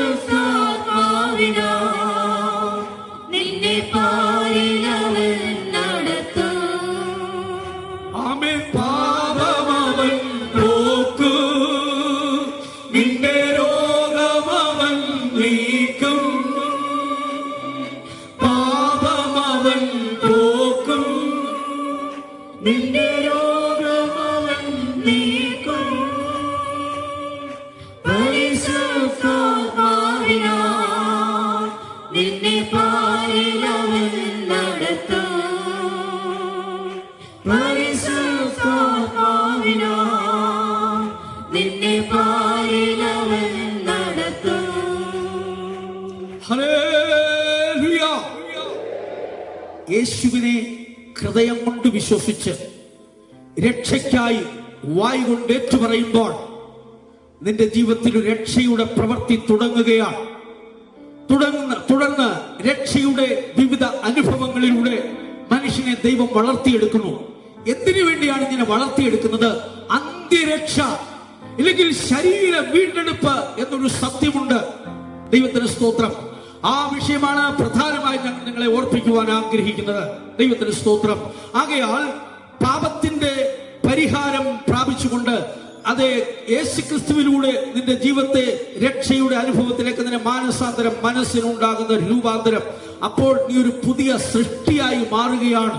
ഒരു പുതിയ അനുഭവത്തിലേക്ക് നിന്റെ ജീവിതമായി മാറ്റപ്പെടുകയാണ്. ദൈവത്തിന് സ്തോത്രം. ഇതുകൊണ്ട് രക്ഷ പൂർണ്ണമാകുന്നില്ല. തുടർന്ന് പല അനുഭവങ്ങളിലൂടെ മർക്കോസ് 14:16 വായിക്കുമ്പോൾ, വിശ്വസിക്കുകയും സ്നാനമേൽക്കുകയും ചെയ്യുന്നവൻ രക്ഷിക്കപ്പെടും, വിശ്വസിക്കാത്തവൻ ശിക്ഷാവിധിയിലകപ്പെടും. വിശ്വസിച്ച ഒരു മനുഷ്യൻ സ്നാനത്തിലൂടെ രക്ഷ പ്രാപിക്കുന്നു എന്ന് ദൈവത്തിന്റെ വചനം പറയുന്നു. ദൈവത്തിന് സ്തോത്രം. അതെ, തമിഴിൽ വായിക്കുമ്പോൾ, വിശ്വാസമുള്ളവനാകി ജ്ഞാനസ്നാനം പെറ്റവൻ രക്ഷിക്കപ്പെടുവാൻ എന്നാണ് പറഞ്ഞിരിക്കുന്നത്. വ്യക്തമായിട്ട് പറഞ്ഞിരിക്കുകയാണ്. ദൈവത്തിന് സ്തോത്രം എന്ന് പറഞ്ഞാൽ, അതെ, വിശ്വാസമുള്ളവനായി അഥവാ വിശ്വസിച്ചതിന് ശേഷം സ്നാനം സ്വീകരിച്ച് രക്ഷ പ്രാപിക്കുക. ദൈവത്തിന് സ്തോത്രം. അങ്ങനെ നോഹയുടെ കാലത്ത് 8 പേർ വെള്ളത്തിൽ കൂടെ രക്ഷ പ്രാപിച്ചതിനെ കുറിച്ച് പറയുന്നു. അത് സ്നാനത്തിന് ഒരു മുൻകുറി. കൂടുതൽ സത്യങ്ങൾ വരും ദിവസങ്ങളിൽ നമുക്കതിനെ കുറിച്ച് കേൾക്കാം. ദൈവത്തിന് സ്തോത്രം. വിശുദ്ധ പൗലോസ് എഫേസോസിലുള്ള വിശ്വാസികളെ കണ്ടിട്ട് ചോദിച്ചു, നിങ്ങൾ വിശ്വസിച്ചു, പക്ഷെ പരിശുദ്ധാത്മാവിനെ പ്രാപിച്ചുവോ? പരിശുദ്ധാത്മാവ് എന്ന് പറയുന്നത് അന്ത്യകാല രക്ഷയ്ക്ക് വേണ്ടി മാറ്റിക്കൂടാത്ത ഒരു വിഷയമാണ്. വിശുദ്ധ പത്രോസ്, ദൈവത്തിന് സ്തോത്രം, പട്ടത്തു സഭകളൊക്കെ അതെ ഒന്നാമത്തെ പോപ്പ് നവരനാമം കൊടുത്തതായ പത്രോസ് തന്റെ പ്രസംഗത്തിൽ പറയുമ്പോൾ, സ്തോത്രം, മാനസാന്തരത്തെ കുറിച്ച്, സ്നാനത്തെ കുറിച്ച്, പരിശുദ്ധാത്മാവിനെ കുറിച്ച് പ്രസംഗിച്ചപ്പോൾ ഇങ്ങനെ പറഞ്ഞു, അതെ, ഈ വക്രതയുള്ള തലമുറയിൽ നിന്ന് നിങ്ങൾ രക്ഷിക്കപ്പെടണം.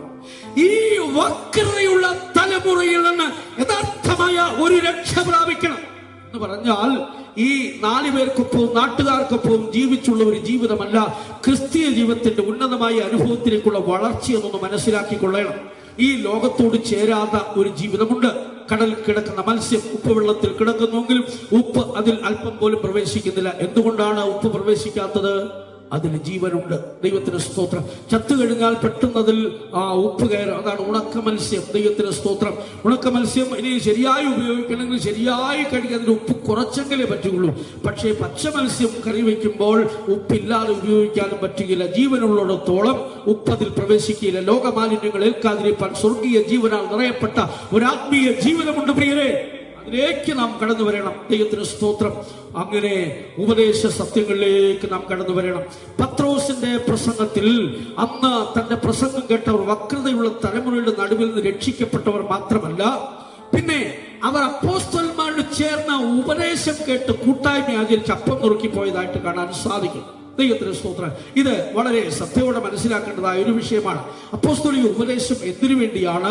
അപ്പോസ്തലിക ഉപദേശത്തിന്റെ പ്രത്യേകത എന്താണ് അപ്പോസ്തലിക ഉപദേശം എന്നൊക്കെയുള്ള കാര്യങ്ങളെ കുറിച്ച് ശരിയായ ഒരു അറിവ് നമുക്ക് ഉണ്ടാകേണ്ടിയിരിക്കുന്നു. ദൈവവചനം അതെല്ലാം വ്യക്തമായി ഓർപ്പിക്കുകയാണ്. ദൈവത്തിന് സ്തോത്രം. ശരീര വീണ്ടെടുപ്പ് പ്രാപിക്കണമെങ്കിൽ, യഥാർത്ഥമായ പുത്രത്വത്തിലേക്ക് നാം കടന്നു വരണമെങ്കിൽ, സ്തോത്രം, നമ്മുടെ ജീവിതത്തിൽ നാം പാലിക്കേണ്ട പല ആത്മീയ അനുഭവങ്ങളുണ്ട്. ദൈവത്തിന്റെ സ്തോത്രം. ദൈവവചനത്തിന്റെ അടിസ്ഥാനത്തിൽ പറയുന്ന വിഷയങ്ങളാണ്. ഒരിക്കൽ കൂടി ഓർപ്പിക്കുകയാണ്, ഞങ്ങൾ പറയുന്ന ഉപദേശ സത്യങ്ങളൊക്കെ ദൈവവചനത്തിന്റെ അടിസ്ഥാനത്തിലാണ്. അശുദ്ധിയിൽ നിന്നോ അബദ്ധത്തിൽ നിന്നോ ഉണ്ടായ ഒരു ഉപദേശമല്ല. ഞാനും ഒരു റോമൻ കത്തോലിക്ക കുടുംബത്തിൽ ജനിച്ചു വളർന്നവനാണ്. ആ പാരമ്പര്യത്തിൽ ജനിച്ചപ്പോൾ അങ്ങനെ മുൻപോട്ട് പോയാൽ നരകത്തിലേക്കാണ് പോകുന്നത് മനസ്സിലായി, പോക്ക് ശരിയായി മനസ്സിലാക്കി ഒന്ന് ചിന്തിക്കാൻ തുടങ്ങിയപ്പോഴാണ് ദൈവത്തിന്റെ സ്തോത്രം ആരും അന്ന് അങ്ങനെ നരകത്തിലേക്ക് പോയിരുന്നെങ്കിൽ ഞാൻ തന്നെയായിരുന്നു അതിന്റെ ഉത്തരവാദി. എന്നാൽ കർത്താവായ യേശു ക്രിസ്തു എന്നെ തേടി വന്നു. ഈ ആത്മീയ ഉപദേശം ദൈവം ദർശനത്തിലൂടെ വെളിപ്പെടുത്തി. അങ്ങനെ ദൈവം സംസാരിച്ച അനുഭവങ്ങൾ ധാരാളമുണ്ട്. അതുകൊണ്ട് ഒരു ഉദ്ദേശത്തിലൂടെ വെറുതെ ഒരു സ്വപ്നം കണ്ടെന്തോ വിളിച്ചു പറയുകയാണ് ചിന്തിക്കരുത്. ദൈവവചനത്തിന്റെ അടിസ്ഥാനത്തിൽ ഒരു സത്യത്തെ മനസ്സിലാക്കിക്കൊണ്ട് വ്യക്തമായി ഓർപ്പിക്കുന്ന സത്യമാണ് പ്രിയരെ. ദൈവത്തിന് സ്തോത്രം. അപ്പോസ്തലൻ ആരാണ് എന്ന് ചോദിച്ചാൽ അതിനെക്കുറിച്ച് ഒരു അറിവിന് വേണ്ടി പറയുകയാണ്. ദൈവത്തിന് സ്തോത്രം. അപ്പോസ്തലൻ എന്ന് പറഞ്ഞാൽ എന്റെ അർത്ഥം അപ്പോസ്റ്റലോസ് എന്നായ ഗ്രീക്ക് പദത്തിൽ നിന്നാണ് അപ്പോസ്റ്റൽസ് എന്ന ഇംഗ്ലീഷ് വാക്കുണ്ടായതിന്റെ അർത്ഥം അയക്കപ്പെട്ടവൻ എന്നാണ് പൊതുവെയുള്ള അർത്ഥം. പ്രേഷിതൻ, അയക്കപ്പെട്ടവൻ എന്നൊക്കെ അർത്ഥമുണ്ട്. എങ്കിലും അതിന്റെ പിന്നിൽ അറിയേണ്ട ചില കാര്യങ്ങളുണ്ട്. ആരാണ് അയച്ചത്, എന്തിനു വേണ്ടിയാണ് അയച്ചത്, എങ്ങനെയാണ് അയച്ചത്, ഇത് മൂന്നും കൂടെ ചേരുമ്പോഴാണ് ഒരു അപ്പോസ്തലന്റെ അർത്ഥം പൂർണ്ണമാകുന്നത് മനസ്സിലാക്കിക്കൊള്ളണം. അത് അറിവിന് വേണ്ടി ഓർപ്പിക്കുന്നതാണ്. ദൈവത്തിന് സ്തോത്രം. എന്തിനു വേണ്ടിയാണ് അയച്ചത്, ആരാണ് അയച്ചത്, സ്തോത്രം, എങ്ങനെയാണ് അയച്ചത്. അയച്ചത് എങ്ങനെയാണെന്ന് വേദപുസ്തകം വ്യക്തമായി പറയുന്നു. ആരാണ് അയച്ചതെന്ന് പറയുന്നു. ദൈവത്തിന് സ്തോത്രം. മർക്കോസിന്റെ സുവിശേഷം 3-ാം അധ്യായത്തിന്റെ 13-ാം വാക്യത്തിലേക്ക് വരുമ്പോൾ അവിടെ വ്യക്തമായി രേഖപ്പെടുത്തിയിരിക്കുകയാണ്. അവൻ പുരുഷാരത്തെ കണ്ടപ്പോൾ അവൻ മലമേൽ കയറി തനിക്ക് ബോധിച്ചവരെ അടുക്കൽ വിളിച്ചു. അപ്പൊ അവിടെ യേശുക്രിസ്തു ചിലരെ വിളിച്ചതിന്റെ അടിസ്ഥാന യോഗ്യത എന്തായിരുന്നു നമ്മുടെ മനസ്സിലാക്കാൻ സാധിക്കും. തനിക്ക് ബോധിച്ചവരെ അടുക്കൽ വിളിച്ചു. ദൈവത്തിന് സ്തോത്രം. അതിന് മറ്റൊന്നും അടിസ്ഥാന കാരണങ്ങളല്ല. യേശുവിന് ബോധിച്ച ചിലരെ വിളിച്ചു. അവൻ തന്നോടുകൂടെ ഇരിക്കേണ്ടതിനും പ്രസംഗിക്കേണ്ടതിന് അയക്കേണ്ടതിനും ഭൂതങ്ങളെ പുറത്താക്കേണ്ടതിനും പന്തിരുവരെ നിയമിച്ചു. ദൈവത്തിന് സ്തോത്രം. അപ്പോ വിളിക്കപ്പെട്ടവരെയാണ് അയക്കുന്നത്. ദൈവത്തിന് സ്തോത്രം. വിളിക്കപ്പെട്ടവർക്ക് മാത്രമാണ് അവർ അയപ്പുള്ളത്. അതുകൊണ്ടാണ് എബ്രായ ലേഖനം 5-ാം അധ്യായത്തിൽ വായിക്കുന്നത്, അതെ, അഹരോനെ പോലെ ദൈവം വിളിക്കുന്നവനല്ലാതെ ആരും ആ സ്ഥാനം സ്വതവേ എടുക്കുകയില്ല. അഹരോനെ പോലെ ദൈവം വിളിക്കുന്നവർക്കല്ലാതെ ആർക്കും ആ സ്ഥാനം സ്വതവേ എടുക്കാൻ സാധിക്കില്ല. ഒരു അപ്പോസ്തലിക ശുശ്രൂഷയിലേക്ക് ഒരു മനുഷ്യൻ കടന്നു വരുന്നത് സ്വതവേ ഏറ്റെടുക്കുന്ന ശുശ്രൂഷയല്ല. ദൈവത്തിന് സ്തോത്രം. എനിക്കുണ്ടായ വിളിയെ കുറിച്ച് ഇന്റർവ്യൂ ചെയ്ത പാസ്റ്റർ KC വർഗീസ് അവറുകളായിരുന്നു. അദ്ദേഹം ചോദിച്ചു, എടാ, ആരെങ്കിലും തട്ടുംപുറത്തിരുന്ന് വല്ല സംസാരിച്ചതാണോ, നീ വ്യക്തമായിട്ട് കേട്ടതാണോ? എടുത്തെടുത്ത് ചോദിക്കുകയാണ്. ദൈവശബ്ദം കേട്ടെന്ന് പറഞ്ഞപ്പോൾ. ദൈവത്തിന് സ്തോത്രം. ദൈവം ആവർത്തിച്ച് സംസാരിച്ചെന്ന് പറയും, വേറെ ആരെങ്കിലും സംസാരിച്ചത് നീ കേട്ടതാണോ? ഈ വിളി ശരിയാണോ എന്ന് ഉറപ്പ് വരുത്തിച്ചിട്ട് അതിനുശേഷം മാത്രമേ അടുത്ത സ്റ്റെപ്പിലേക്ക് നീങ്ങുകയുള്ളൂ. സ്വതവേ എടുക്കുന്ന ഒരു ശുശ്രൂഷയല്ല ഇത്. ദൈവത്തിന് സ്തോത്രം. വിളിക്കപ്പെട്ടവർക്കുള്ള ഒരു ശുശ്രൂഷ. ഇത് പറയുമ്പോൾ മറ്റ് ഒരു സമൂഹങ്ങളെയും താഴ്ത്തിക്കെട്ടി പറയുകയാണ് ചിന്തിക്കരുത്. എല്ലാവരും അറിഞ്ഞിരിക്കേണ്ട ഒരു സത്യം വ്യക്തമായി ഓർപ്പിക്കുകയാണ്. അനുഭവത്തിന്റെ അടിസ്ഥാനത്തിലും വേദപുസ്തക സത്യത്തിന്റെ അടിസ്ഥാനത്തിലും വ്യക്തമായി ഓർപ്പിക്കുകയാണ്. വിളിക്കപ്പെട്ടവർക്കുള്ള ഒരു ശുശ്രൂഷയാണ് അപ്പോസ്തലിക ശുശ്രൂഷ. അവരെ അവൻ അയച്ചു. എങ്ങനെ അയച്ചു? യോഹന്നാന്റെ സുവിശേഷം 20-ാം അധ്യായത്തിന്റെ 21-ാം വാക്യത്തിൽ വ്യക്തമായി രേഖപ്പെടുത്തിയിരിക്കുകയാണ്, എന്റെ പിതാവ് എന്നെ അയച്ചതുപോലെ ഞാനും നിങ്ങളെ അയക്കും. പിതാവ് പുത്രനെ ലോകത്തിലേക്ക് എപ്രകാരം അയച്ചുവോ അതുപോലെ അയക്കപ്പെട്ട ഒരു കൂട്ടരുണ്ട്. സ്വർഗത്തിന്റെ സകല മഹിമകളും വെടിഞ്ഞ് വെറുമയായി ദൈവസഭയ്ക്ക് വേണ്ടി ലോകത്തിൽ വെളിപ്പെട്ടവനായിരുന്നു യേശുക്രിസ്തു. സഭയുടെ പ്രധാന അപ്പോസ്തലൻ യേശുക്രിസ്തു തന്നെയാണ്. ദൈവത്തിന് സ്തോത്രം. അതുകൊണ്ടാണ് എബ്രായ ലേഖനം 3-ാം അധ്യായത്തിന്റെ 1-ാം വാക്യത്തിൽ നാം സ്വീകരിച്ചു പറയുന്ന അപ്പോസ്തലൻ, യേശുക്രിസ്തുവിനെ കുറിച്ച് നാം സ്വീകരിച്ചേറ്റു പറയുന്ന അപ്പോസ്തലൻ എടുത്തു പറയുക, ഈ യേശുക്രിസ്തുവാണ് സഭയുടെ മൂലക്കല്ലായ ശ്രേഷ്ഠ അപ്പോസ്തലൻ. ദൈവത്തിന്റെ സഭയെ പണിയുവാൻ ദൈവത്താൽ നിയോഗിക്കപ്പെട്ടവരാണ് അപ്പോസ്തലന്മാർ എന്നൊരു അറിവ് മനസ്സിലാക്കാൻ വേണ്ടി പറയുകയാണ്. സുവിശേഷം എല്ലാ മനുഷ്യർക്കും അറിയിക്കാം. രക്ഷിക്കപ്പെട്ട എല്ലാവർക്കും സുവിശേഷം അറിയിക്കാതിരുന്നാൽ തെറ്റാണ്. പാസ്റ്റർ സ്റ്റീഫൻ അവർകൾ ഒരിക്കൽ മദ്രാസിൽ ഒരു മീറ്റിംഗ് നടത്തിയപ്പോൾ പറഞ്ഞു, ഞാൻ ഇപ്പോഴും ഓർക്കുന്നു, വിശ്വാസികളെല്ലാം പാർട്ട് ടൈം മിനിസ്റ്റേഴ്സ് ആണ്. സകല വിശ്വാസികളും പാർട്ട് ടൈമായിട്ട് സുവിശേഷ വേല ചെയ്യേണ്ടവരെന്ന് ദൈവസഭയിൽ ചേർക്കപ്പെട്ട പാസ്റ്റർ സ്റ്റീഫൻ അവർകൾ പബ്ലിക്കലായി പറഞ്ഞ് ഞാൻ ഓർക്കുന്നു. സുവിശേഷ വേലയ്ക്കായി പൂർണ്ണ സമയമായി ഇറങ്ങി പുറപ്പെട്ടവരുണ്ട്. എന്നാൽ പാർട്ട് ടൈം മിനിസ്റ്റർ ചെയ്യുന്നവരാണ് ഓരോ വിശ്വാസികളും. ആ ദൗത്യം ഏറ്റെടുക്കുന്നവർ എത്ര പേരുണ്ട്? ഇതുവരെ അതിനെക്കുറിച്ച് അറിവില്ലെങ്കിൽ ഇനി എനിക്ക് ആവോളം സുവിശേഷത്തിന്റെ ഒരു ഭാഗം വഹിക്കുമെന്ന് ഹൃദയത്തിൽ ആഗ്രഹമുള്ളവരും തീരുമാനമുള്ളവരും ചേർന്നൊരു ഹല്ലേലൂയ പറയാമോ? ഹല്ലേലൂയ മാത്രമേ ഉള്ളൂ. ദൈവത്തിന് സ്തോത്രം. അതെ, നമുക്കൊന്ന് തുടങ്ങാം പ്രിയരെ. ഒരു വ്യക്തിയോടെങ്കിലും സുവിശേഷം പറയുവാൻ 1 മിനിറ്റ് വേർതിരിച്ചാൽ നിങ്ങളുടെ ജീവിതത്തിൽ അത് വലിയ അനുഗ്രഹമായി തീരും പ്രിയരെ. നിങ്ങളെല്ലാം പാർട്ട് ടൈം മിനിസ്റ്റേഴ്സ് ആണ്. ആ ദൗത്യം ഏറ്റെടുക്കാം. എത്രയോ പേർ നിത്യനാശത്തിലേക്ക് പോകുന്നു. പാപമാകുന്ന കല്ലിൽ തട്ടിക്കൊണ്ട് അതേ നാശത്തിലേക്ക് നിബന്ധിക്കുന്ന എത്രയോ മനുഷ്യരുണ്ട്. അവരെ ഒന്ന് കരപ്പിടിച്ചുയർത്തുവാൻ വേണ്ടി ഒരു ശ്രമം നടത്താം, ഒരു ട്രാക്ട് മിനിസ്ട്രി നടത്താം. ദൈവത്തിന് സ്തോത്രം. നമ്മുടെ സഹോദരങ്ങൾ എത്രയോ പേർ ഈ സ്ഥലത്തുമുണ്ട്. നമ്മുടെ സഹോദരങ്ങൾ പലരും സുവിശേഷത്തിനായി തങ്ങളുടെ സമയം വേർതിരിച്ചവർ. നമുക്കങ്ങനെ ഒരു തീരുമാനമെടുക്കാം പ്രിയരെ. ദൈവത്തിന് സ്തോത്രം. സുവിശേഷം എല്ലാവർക്കും അറിയാം. ശമരിയ പട്ടണത്തിൽ സുവിശേഷം അറിയിച്ച സ്ത്രീയെ കണ്ടാൽ അവരെ നമ്മുടെ സഭയിൽ കേട്ടത്ത് പോലുമില്ല. സാക്ഷി പറയാൻ അനുവാദം കൊടുക്കില്ല, തിരുവത്താടും കൊടുക്കില്ല. ആ ശമരിയക്കാരി സ്ത്രീ 5 ഭർത്താക്കന്മാരുണ്ടായിരുന്നു. ഇപ്പോൾ ഉള്ളത് ഭർത്താവല്ല, ഇവളാണ് സുവിശേഷം അറിയിക്കാൻ. അവളും സുവിശേഷം അറിയിച്ച് ഒരുപാട് പേര് നേടുവാനിടയായി തീർന്നു. ദൈവത്തിന് സ്തോത്രം. എന്റെ അർത്ഥം എന്താണ്? സുവിശേഷം എല്ലാവർക്കും അറിയിക്കാം. പക്ഷേ അപ്പോസ്തോലിക ശുശ്രൂഷ എന്നുള്ളത് അതിൽ നിന്ന് വ്യത്യസ്തമാണെന്ന് വ്യക്തമായ ഒരു അറിവുണ്ടായിരിക്കണം. അത് അറിവിന് വേണ്ടി പറയുകയാണ്, ആരും താഴ്ത്തിക്കെട്ടാൻ പറയുന്നതല്ല. ദൈവത്തിന് സ്തോത്രം. അപ്പോ അപ്പോസ്തലൻ എന്ന് പറഞ്ഞാൽ അയക്കപ്പെട്ടവൻ. എന്തിനു വേണ്ടി? എബ്രായ ഭാഷയിൽ ഷാലിയാഹ് എന്നൊരു പദമാണ് കൊടുത്തിരിക്കുന്നത്. നിയോഗിതൻ എന്നൊക്കെയാണ് എന്റെ അർത്ഥം. എന്നോട് പറഞ്ഞാൽ നിയോഗിച്ച് അയക്കപ്പെട്ടവൻ. ആരാൽ അയക്കപ്പെട്ടവൻ? ക്രിസ്തുവിനാൽ വിളിക്കപ്പെട്ട് അയക്കപ്പെട്ടവൻ. എന്തിനു വേണ്ടി അയച്ചു? എങ്ങനെ അയച്ചു?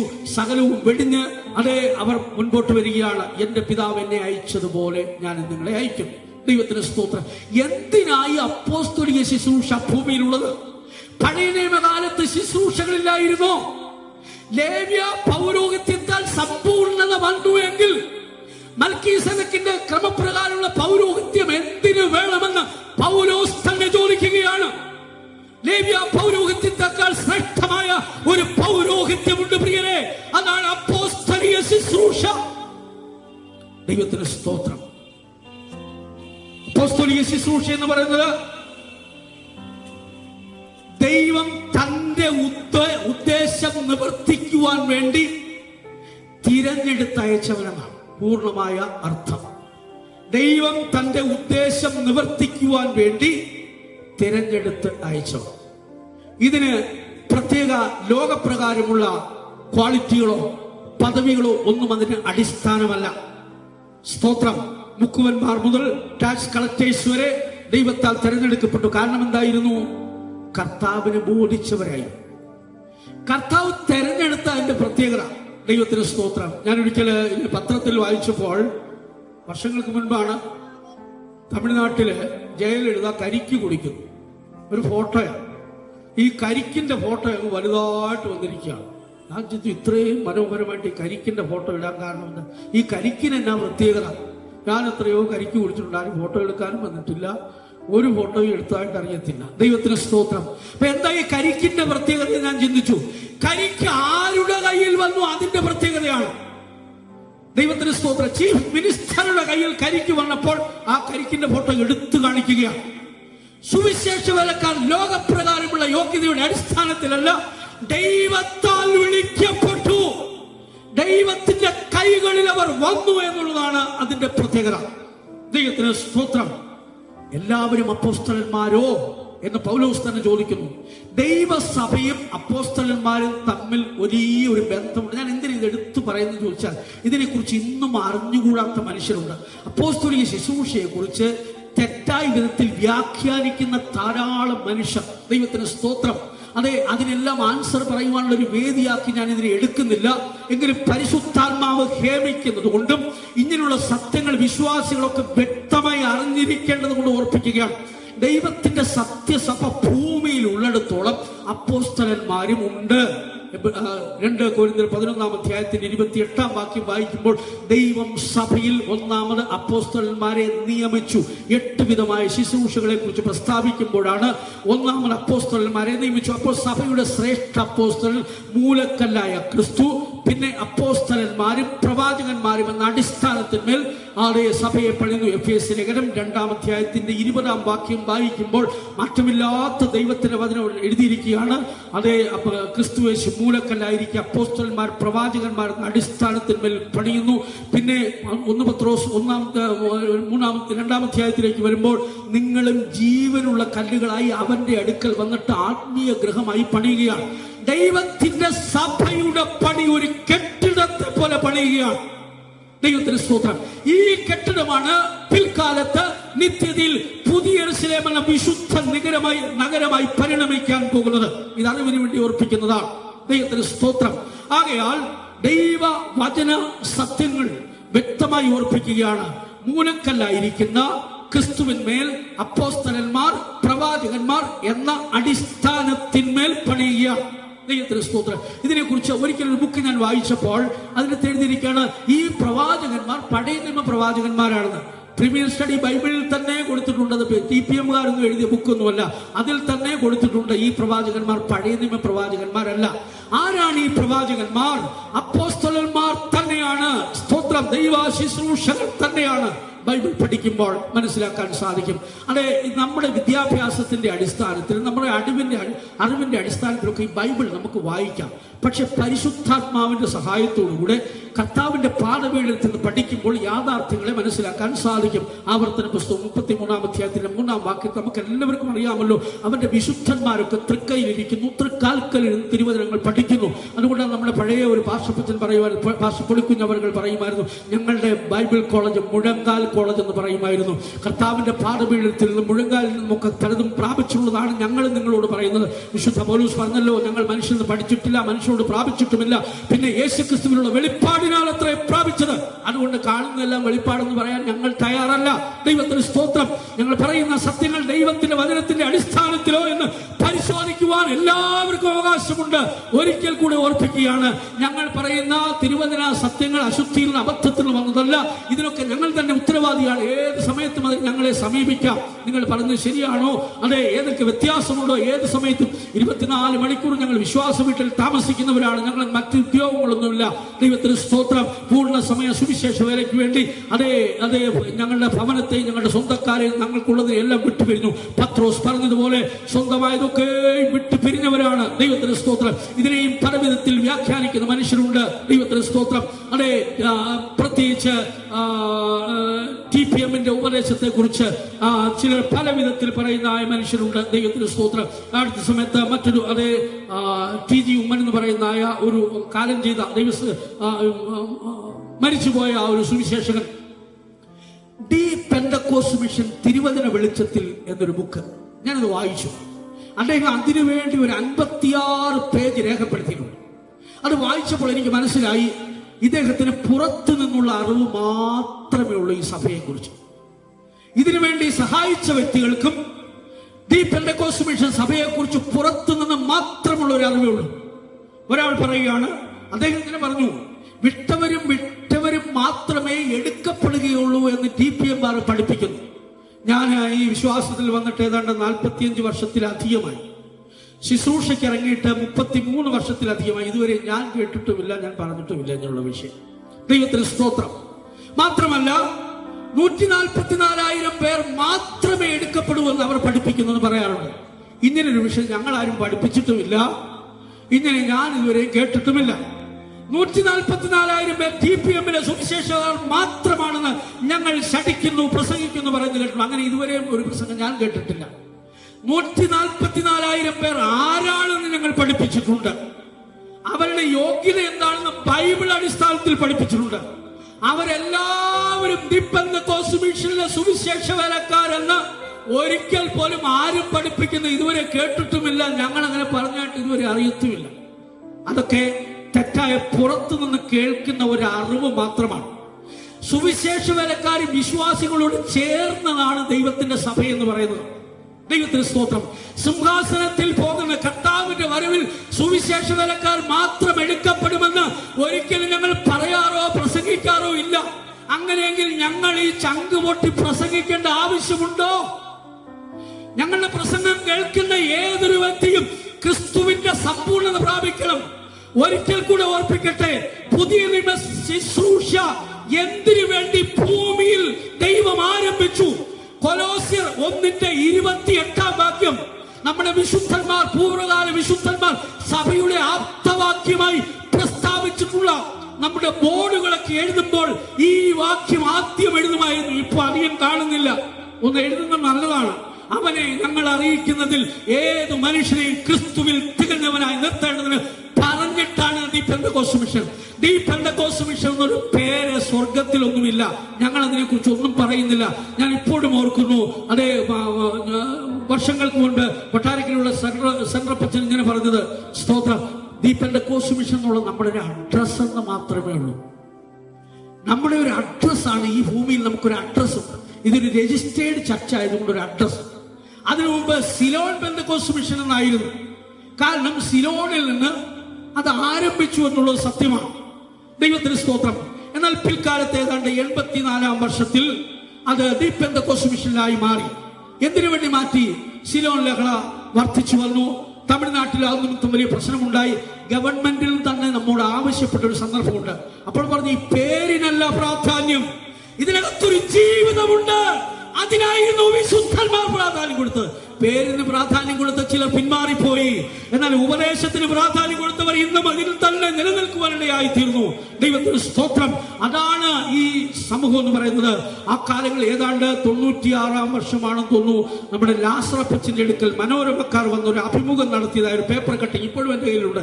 ദൈവത്തിന് സ്തോത്രം. അതിനകത്ത് എന്തുകൊണ്ടാണ് നിങ്ങൾ സിലോൺ പെന്തക്കോസ്ത് മിഷൻ എന്നുള്ള ദി പെന്തക്കോസ്ത് മിഷൻ ആയെന്ന് ചോദിച്ചപ്പോൾ ലാസറപ്പച്ചന്റെ മറുപടി വ്യക്തമായി പറയുകയായിരുന്നു. ദൈവത്തിന് സ്തോത്രം. ഞാൻ പറയട്ടെ, അതുപോലെ അതേ അമേരിക്കയിലൊക്കെ ന്യൂ ടെസ്റ്റ്മെന്റ് ചർച്ച് എന്നാണ് കൊടുത്തിരിക്കുന്നത്. സിലോൺ പെന്തക്കോസ്ത് മിഷൻ എന്ന് ഞാൻ പറഞ്ഞതിന്റെ ആശയം എന്തെന്നറിയാമോ? ഈ പേരിന്റെ അടിസ്ഥാനത്തിലല്ല ഈ സഭ നിൽക്കുന്നത്. ഇതിനകത്ത് ദൈവവചനം വ്യക്തമായി ഉപദേശിക്കുന്ന ആണമേറിയ ഒരു അടിസ്ഥാന ഉപദേശമുണ്ട് പ്രിയരെ. അതിന് പ്രാധാന്യം കൊടുത്തെങ്കിൽ മാത്രമേ നിങ്ങൾക്ക് സ്വർഗരാജ്യത്തിൽ ചെന്നെത്തുവാൻ കഴിയുള്ളൂ. എന്തിനു വേണ്ടിയാണ് പുതിയ നിയമസഭ ഭൂമിയിൽ ആരംഭിച്ചത്? എന്തിനെന്നറിയാമോ? കൊലോസ്യർ 1:28 ഇവിടുന്ന് വായിച്ചാട്ടെ. ഞാൻ തന്നെ പറഞ്ഞാൽ പോരല്ലോ, ബൈബിളിൽ ഒന്ന് വായിച്ചാട്ടെ. അവനെ ഞങ്ങൾ അറിയിക്കുന്നതിൽ ഏതു മനുഷ്യനെയും ക്രിസ്തുവിൽ തികഞ്ഞവനായി നിർത്തേണ്ടത്. ഏതു മനുഷ്യനെയും, നീ ഏത് കുടുംബത്തിൽപ്പെട്ട വ്യക്തി ആയിക്കൊള്ളട്ടെ. ഇവിടെ സഭയിൽ എയും ബിയും സിയും ഒന്നും വേർതിരിക്കുന്നില്ല. സ്റ്റേറ്റും ഡിവിഷനും ഒന്നും ഇവിടെ ഇല്ല. പിന്നെയോ ഏത് കുടുംബത്തിൽപ്പെട്ട വ്യക്തി ആയിക്കൊള്ളട്ടെ, ഏതു മനുഷ്യനെയും കാണുമ്പോൾ ഞങ്ങളുടെ ഹൃദയത്തിലുള്ള ഒരു ആവലുണ്ട്. എന്താ വായിച്ച? ഏതു മനുഷ്യനെയും പ്രബോധിപ്പിക്കുകയും ഏതു മനുഷ്യനോടും പ്രബോധിപ്പിക്കുന്നു, ഏത് മനുഷ്യനോടും സകല ജ്ഞാനത്തോടും. ആ സകല ജ്ഞാനം എന്നുള്ളത് ഒന്നുകൂടെ മനസ്സിലാക്കണം. അതിന്റെ ശരിയായ ഭാഗം ക്രിസ്തുവിലുള്ള സകല ജ്ഞാനത്തോടു കൂടി എന്നാണ്. കാരണം ക്രിസ്തുവിനെ വെളിപ്പെടുത്തണമെങ്കിൽ ക്രിസ്തുവിനുള്ള അറിവാണ് ആവശ്യമായിരിക്കുന്നത്. അതുകൊണ്ടാണ് വിശുദ്ധ പൗലോസ് പറഞ്ഞത്, ഞാൻ നിങ്ങളുടെ ഇടയിൽ ക്രൂശിക്കപ്പെട്ട ക്രിസ്തുവിനെ അല്ലാതെ മറ്റൊന്നും അറിയാൻ ആഗ്രഹിക്കുന്നില്ല. ഗമാലിയലിന്റെ കാൽ കീഴിൽ ഇരുന്നു കൊണ്ട് പഠിച്ച് സമർത്ഥനായ മനുഷ്യൻ പറയുകയാണ്, ഞാൻ പഠിച്ചതിൽ ഏറ്റവും വലിയ അറിവ് ക്രിസ്തുവിന്റെ ക്രൂശിനെ കുറിച്ചുള്ള അറിവാണ്. അതാണ് വിശുദ്ധന്മാർക്ക് ആവശ്യമായിരിക്കുന്നത്. അതെ, ക്രിസ്തുവിനുള്ള സകല ജ്ഞാനത്തോടും കൂടെ ഉപദേശിക്കുകയും ചെയ്യുന്നു. ഉപദേശിക്കുന്നു. ഇത് സ്റ്റേജ് പ്രസംഗമല്ല പ്രിയരെ. വർഷത്തിലൊരിക്കലെങ്ങാനും പന്തലുണ്ടാക്കി സ്റ്റേജിൽ ഞങ്ങൾ പ്രസംഗിക്കുന്നു. പക്ഷേ 24 മണിക്കൂറും ഈ സ്റ്റേജിനടുത്തൊരു വിശ്വാസ വീടുണ്ട്. അവിടെ കർത്താവിന്റെ വേലയ്ക്ക് വേണ്ടി തങ്ങളെ തന്നെ ത്യാഗം ചെയ്ത വിശുദ്ധന്മാരുണ്ട്. ഞാനിതിനെ പ്രശംസിച്ച് എടുത്തു പറയുകയല്ല. ക്രൂശിലല്ലാതെ ഞങ്ങൾക്ക് പ്രശംസിക്കാനൊന്നുമില്ല.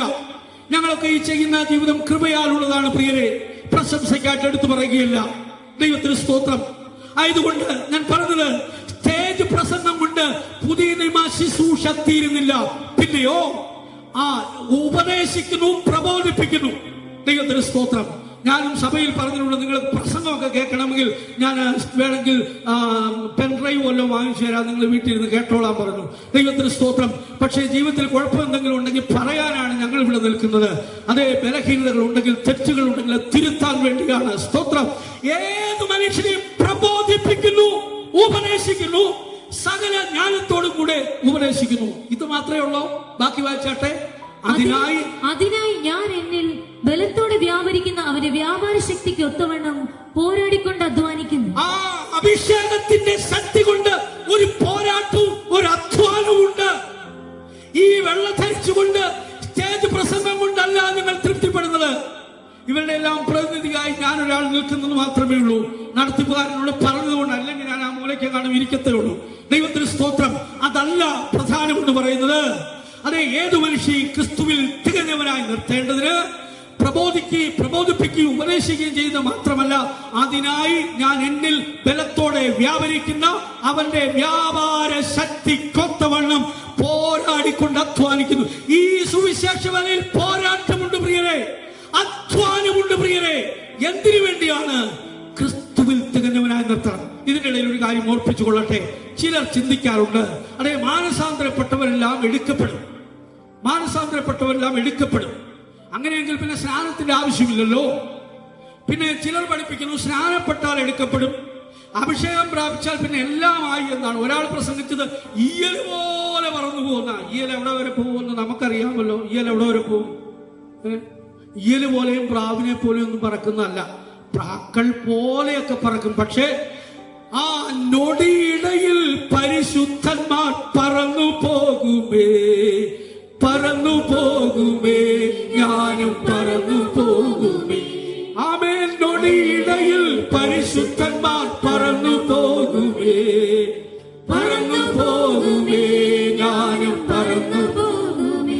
നൊടിയിടയിൽ രൂപാന്തരം പ്രാപിക്കുന്ന ഒരു നിലയിലേക്ക് ഒരു ദൈവ പൈതലിനെ കൊണ്ട് എത്തിക്കുന്നതാണ് പുതിയ നിയമ ശുശ്രൂഷ. ഏതു മനുഷ്യനെയും ക്രിസ്തുവിൽ തികഞ്ഞവനാക്കി നിർത്തുക. അതിനുവേണ്ടിയാണ് 8 വിധ ശുശ്രൂഷകൾ, 9 വിധ വരങ്ങൾ, 5 വിധ ഉദ്യോഗസ്ഥന്മാർ. ഇതെല്ലാം സഭയിൽ ദൈവം നിയമിച്ചു വെച്ചിരിക്കുന്ന.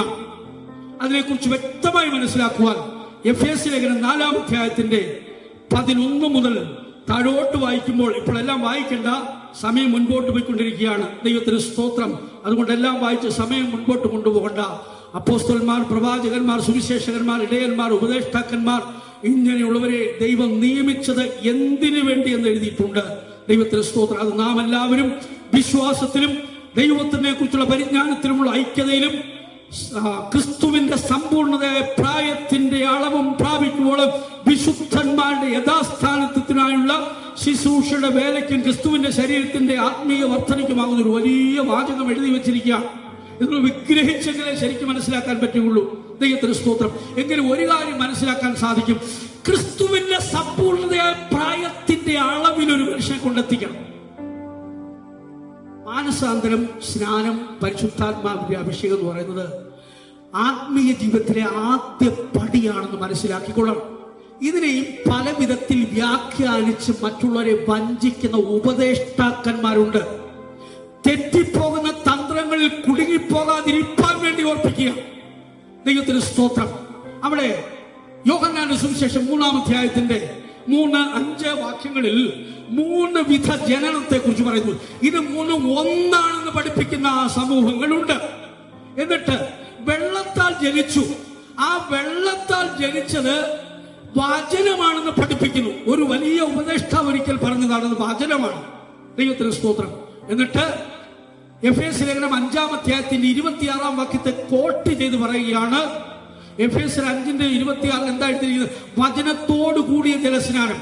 അത് വചനമാകുന്ന ജലസ്നാനം എന്ന തമിഴിലും ഇംഗ്ലീഷിലും ഞാൻ മാറി മാറി വായിച്ചിട്ട് എന്റെ പുസ്തകത്തിൽ ഇത് കണ്ടില്ല. അപ്പോൾ ഞാൻ മനസ്സിലാക്കി, ഇതൊക്കെ മനഃപൂർവ്വം തങ്ങളായിരിക്കുന്ന നിലപാടിൽ നിന്ന് മാറ്റം വരുത്താൻ കഴിയാത്തത് കൊണ്ട് അതൊക്കെ അങ്ങനെ മനുഷ്യരെ തെറ്റിദ്ധരിപ്പിക്കാൻ ചില പറയാറുണ്ട്. അവർ ഏതെങ്കിലും ഒരു വാക്യം പറയും. ഒരു കാര്യം തുറന്നു പറയട്ടെ, ഈ ബൈബിളിലെ പ്രസംഗ പാഠമൊന്നും എനിക്കില്ല. ദൈവത്തിന് സ്തോത്രം. പ്രസംഗ പാഠമൊന്നുമില്ല. ഞാൻ സുവിശേഷത്തിന്റെ ആദ്യ സമയത്ത് സ്തോത്രം എന്നെ ഒരു സഭയിൽ വിട്ടപ്പോൾ ഞാൻ രാത്രി മുഴുവൻ ബൈബിളെല്ലാം മറിച്ചു നോക്കിയിട്ട് എനിക്കൊന്നും അറിയത്തില്ലായിരുന്നു. അവസാനം ഞാൻ കർത്താവിന്റെ പാദപീഠത്തിൽ അടിയറ വെച്ചു, കർത്താവേ എനിക്കൊന്നും അറിയത്തില്ല, നീ എന്തെങ്കിലും തന്നെങ്കിൽ മാത്രമേ ഉള്ളൂ എന്ന് പറഞ്ഞു. അന്ന് കർത്താവിനോട് പറഞ്ഞു, ഞാൻ മുഴങ്കാലിൽ നിന്നപ്പോൾ കർത്താവിനോട് പറഞ്ഞു, ആരും അറിയാത്തൊരാഹാരം ഞാൻ നിനക്ക് തരുമെന്ന് പറഞ്ഞു. അന്ന് ആദിച്ചനെല്ലൂരാണ് കർത്താവിന്റെ വേലയിൽ. ഞാൻ ഇങ്ങനെ വിറച്ചോണ്ട് പുസ്തകം എല്ലാം മടക്കിയിട്ട് വിറച്ചുകൊണ്ട് സഭായത്തിന് പോയിരിക്കുക. വിറയിലൊക്കെ ഇപ്പോഴും ഉണ്ട് ചിലപ്പോൾ. ദൈവത്തിന് സ്തോത്രം. അതെ, അങ്ങനെ പോയിരുന്നപ്പോൾ പ്രസംഗത്തിന് സമയമായപ്പോൾ സഹോദരി പാടി, ആരുമറിയാത്ത ശ്രേഷ്ഠ ഭോജനം ഞാൻ ഭുജിച്ചു നിത്യം ജീവിച്ചിടുന്നു. എനിക്ക് ഉറപ്പായി കർത്താവ് എന്നോട് റൂമിൽ സംസാരിച്ച അതേ വചനം ഈ സഹോദരി പാടിയപ്പോൾ എനിക്ക് മനസ്സിലായി, ഇന്ന് ദൈവത്തിന്റെ ജനത്തിന് ദൈവം ഒരു ആഹാരം തരുമെന്ന്. ഇന്നും ദൈവമക്കളെ അതുപോലെയാണ് നടത്തുന്നത്. ഞങ്ങൾക്ക് സ്വയമായി ഒന്നും പ്രശംസിക്കാനില്ല. ദൈവത്തിന് സ്തോത്രം. ഒരിക്കൽ ആശാരി ഉദ്ദേശിച്ച് പറഞ്ഞ പോലെ ഞങ്ങൾ വെറും കുഴലുകളാണ്. ദൈവത്തിന് സ്തോത്രം. കർത്താവ് എന്തെങ്കിലും തന്നില്ലെങ്കിൽ ഞങ്ങൾക്കൊന്നുമില്ല, ഞങ്ങൾക്കൊന്നും അറിയത്തില്ല. അതിന്റെ അറിവിന്റെ അടിസ്ഥാനത്തിലല്ല പ്രിയരെ ഇത് പറയുന്നത്. ദൈവത്തിന് സ്തോത്രം. അതുകൊണ്ട് വീണ്ടും ഓർപ്പിക്കുകയാണ്, ഏതു മനുഷ്യനെയും ക്രിസ്തുവിൽ തികഞ്ഞവനാക്കി നിർത്തുക. ഇവിടെ നാം വായിച്ചത് അപ്പോസ്തലിക ഉപദേശം അല്ലെങ്കിൽ സഭയിൽ 5 വിധ ഉദ്യോഗസ്ഥന്മാരെ എന്തിനു വേണ്ടി നിയമിച്ചിരിക്കുന്നു. അവിടെ പ്രത്യേകം എഴുതിയിരിക്കുന്നു, ക്രിസ്തുവിന്റെ സമ്പൂർണ്ണതയായ പ്രായത്തിന്റെ അളവിൽ എല്ലാവരും ചെന്നെത്തണം. ഇതിനു വേണ്ടിയാണ് പുതിയ നിയമ ശുശ്രൂഷ. ഒരാൾ പറഞ്ഞത് ലേവ്യ പൗരോഹിത്യം പുതിയ നിയമ പൗരോഹിത്യം ഒന്നാണ്. ലേവ്യ പൗരോഹിത്യത്താൽ സമ്പൂർണ്ണത വന്നെങ്കിൽ മറ്റൊരു പൗരോഹിത്യത്തിന്റെ ആവശ്യമുണ്ടോ? ബൈബിൾ ചോദിക്കുകയാണ്. ദൈവത്തിന് സ്തോത്രം. പുതിയ നിയമ ശുശ്രൂഷ നമ്മുടെ ആത്മാവിന്റെ ശുശ്രൂഷയാണ്. ആത്മാവിന്റെ ശുശ്രൂഷ തേജസ്സേറിയ ഒരു ശുശ്രൂഷയാണ്. ഇതൊക്കെ ഞങ്ങൾ അനുഭവിച്ചുകൊണ്ട് ജീവിക്കുന്നവരാണ്, വെറും പ്രസംഗമല്ല. ദൈവത്തിന് സ്തോത്രം. തേജസ്സിന്റെ ഒരു ശുശ്രൂഷ ഇത് കാണുവാൻ സാധിച്ചപ്പോഴാണ്, ഇത് അനുഭവിക്കാൻ സാധിച്ചപ്പോഴാണ് അബദ്ധത്തിലല്ല വന്ന് പെട്ടെന്ന് മനസ്സിലാക്കുവാനിടയായിത്തീർന്നത്. ഞാൻ ഈ അടുത്ത സമയത്ത് ഒരാളിനോട് സംസാരിച്ചപ്പോൾ ദൈവത്തോട് എനിക്ക് ഏറ്റവും നന്ദിയുള്ളത് ഒരു പെന്തിക്കോസ്തുകാരനായി തീർന്നതല്ല, അതിലുപരിയായി ഇങ്ങനെ ഒരു കൂട്ടത്തിൽ വന്നു ചേരാനിടയായി തീർന്നതാണ്. കർത്താവിൽ പ്രിയരത് ഹൃദയം തുറന്ന് പറയുന്ന വിഷയമാണ്. ദൈവത്തിന് സ്തോത്രം. അല്ലാതെ പോളിഷ് ചെയ്യാൻ പറയുന്ന വാക്കുകളൊന്നുമല്ല. ഞങ്ങൾ ഈ പറയുന്നൊക്കെ ഹൃദയത്തിൽ നിന്നാണ്. ദൈവത്തിന് സ്തോത്രം. അപ്പോ നാം എല്ലാവരും ക്രിസ്തുവിന്റെ സമ്പൂർണ്ണതയായ പ്രായത്തിന്റെ അളവിലെത്തണം. പിന്നെ തികഞ്ഞ പുരുഷത്വം പ്രാപിക്കണം. പിന്നെ അവിടെ വിശുദ്ധന്മാരുടെ യഥാസ്ഥാനത്വം. അതുകൊണ്ടാണ് മുൻകാലത്ത് ഇവിടെ വേല ചെയ്തതായ MJ മാത്യു അപ്പച്ചൻ പറയുമായിരുന്നു, വിശുദ്ധന്മാരാരും സ്വർഗത്തിൽ പോകത്തില്ല. ഈ വാക്യം ഉസ്തരിച്ചുകൊണ്ട് പറയുമായിരുന്നു. കാരണം അവിടെ വിശുദ്ധന്മാരുടെ യഥാസ്ഥാനം എന്ന് പറയുമ്പോൾ പെർഫെക്ഷൻ ഓഫ് സെയിൻസ് എന്നാണ്. ദൈവത്തിന് സ്തോത്രം. വിശുദ്ധന്മാരുടെ പൂർണ്ണത എന്നാണ് അവിടെ കൊടുത്തിരിക്കുന്നത്. ദൈവത്തിന് സ്തോത്രം. വിശുദ്ധന്മാരായി തീർന്നാൽ മാത്രം പോരാ. അതുകൊണ്ടാണ് പത്മോസ് ദ്വീപിൽ വെച്ച് വിളിച്ചു പറഞ്ഞത്, വിശുദ്ധനിയും തന്നെ വിശുദ്ധീകരിക്കട്ടെ. വിശുദ്ധന്മാരായി തീർന്നാൽ മാത്രം പോരാ. ചില പറയാറുണ്ട് സുവിശേഷകരക്കാർ മാത്രമാണ് വിശുദ്ധന്മാരെന്ന്. അവരങ്ങ് പറഞ്ഞുകൊണ്ട് നടക്കുക. ഞങ്ങൾ അങ്ങനെ പറയാറില്ല. ഇവിടെയുള്ള വിശ്വാസികളെല്ലാം വിശുദ്ധന്മാരാണ്. ഇന്ന് രാത്രിയിൽ ഇവിടെ കൂടി വന്നിരിക്കുന്ന വിശുദ്ധരെല്ലാം ചേർന്നൊരു ഹല്ലേലൂയ പറഞ്ഞാട്ടെ. സംശയം തീർന്നല്ലോ. ദൈവത്തിന് സ്തോത്രം. എല്ലാവരും വിശുദ്ധന്മാരാണ്. സ്വർഗീയ വിളിക്ക് ഓഹരി പ്രാപിച്ചവരാണ്. ദൈവത്തിന് സ്തോത്രം. നമ്മൾ വിശുദ്ധിയിൽ തികഞ്ഞവരായി തീർന്നത് കൊണ്ടല്ല ആ പദം നൽകിയത്. പിന്നെയോ നമുക്കിട്ട ഒരു പേരാണ്. വിശുദ്ധിയിൽ നമ്മൾ പൂർണ്ണരായി തീരാൻ വേണ്ടി അങ്ങനെ തന്നിരിക്കുന്ന ഒരു പേരാണ്. ആ പേര് കൊണ്ട് നമ്മൾ വിശുദ്ധിയിൽ വളർന്നോണം. ഈ പേര് വായിച്ചിട്ട് ഞാനൊരു വിശുദ്ധനാണോ, ആ പേരിന് എനിക്ക് യോഗ്യത ഉണ്ടോ എന്നൊക്കെ ഒന്ന് ചിന്തിച്ചു നോക്കുന്നത് നല്ലതായിരിക്കാം. ദൈവത്തിന് സ്തോത്രം. ആകയാൽ ഏത് മനുഷ്യനും ക്രിസ്തുവിൽ തികഞ്ഞവനായി തീരണം. ക്രിസ്തുവിന്റെ സമ്പൂർണ്ണതയെ പ്രായത്തിന്റെ അളവിൽ സകല മനുഷ്യരും എത്തിച്ചേരേണ്ടതിന് വേണ്ടിയാണ് സഭയിൽ 5 വിധ ഉദ്യോഗസ്ഥന്മാരെ നിയമിച്ചിരിക്കുന്നത്. ദൈവത്തിന് സ്തോത്രം. അതുപോലെ ഒരാൾ പറയുന്നത് കേട്ടു, സ്തോത്രം, കുഞ്ഞാടിന്റെ കല്യാണ സദ്യക്ക് ക്ഷണിക്കപ്പെട്ടവരെല്ലാം വിശ്വാസികളും കാന്ത സുവിശേഷ വേലക്കാരും എന്ന് ഞങ്ങൾ പറയുന്നുവെന്ന്. അങ്ങനെ ഇതുവരെയും പറഞ്ഞിട്ടില്ല. കുഞ്ഞാടിന്റെ മണവാട്ടിയാണ് സകല വിശ്വാസികളും. ദൈവത്തിന് സ്തോത്രം. സുവിശേഷ വേലക്കാരില്ലാതെ വിശ്വാസികളുമില്ല, വിശ്വാസികളില്ലാതെ സുവിശേഷ വേലക്കാരുമില്ല.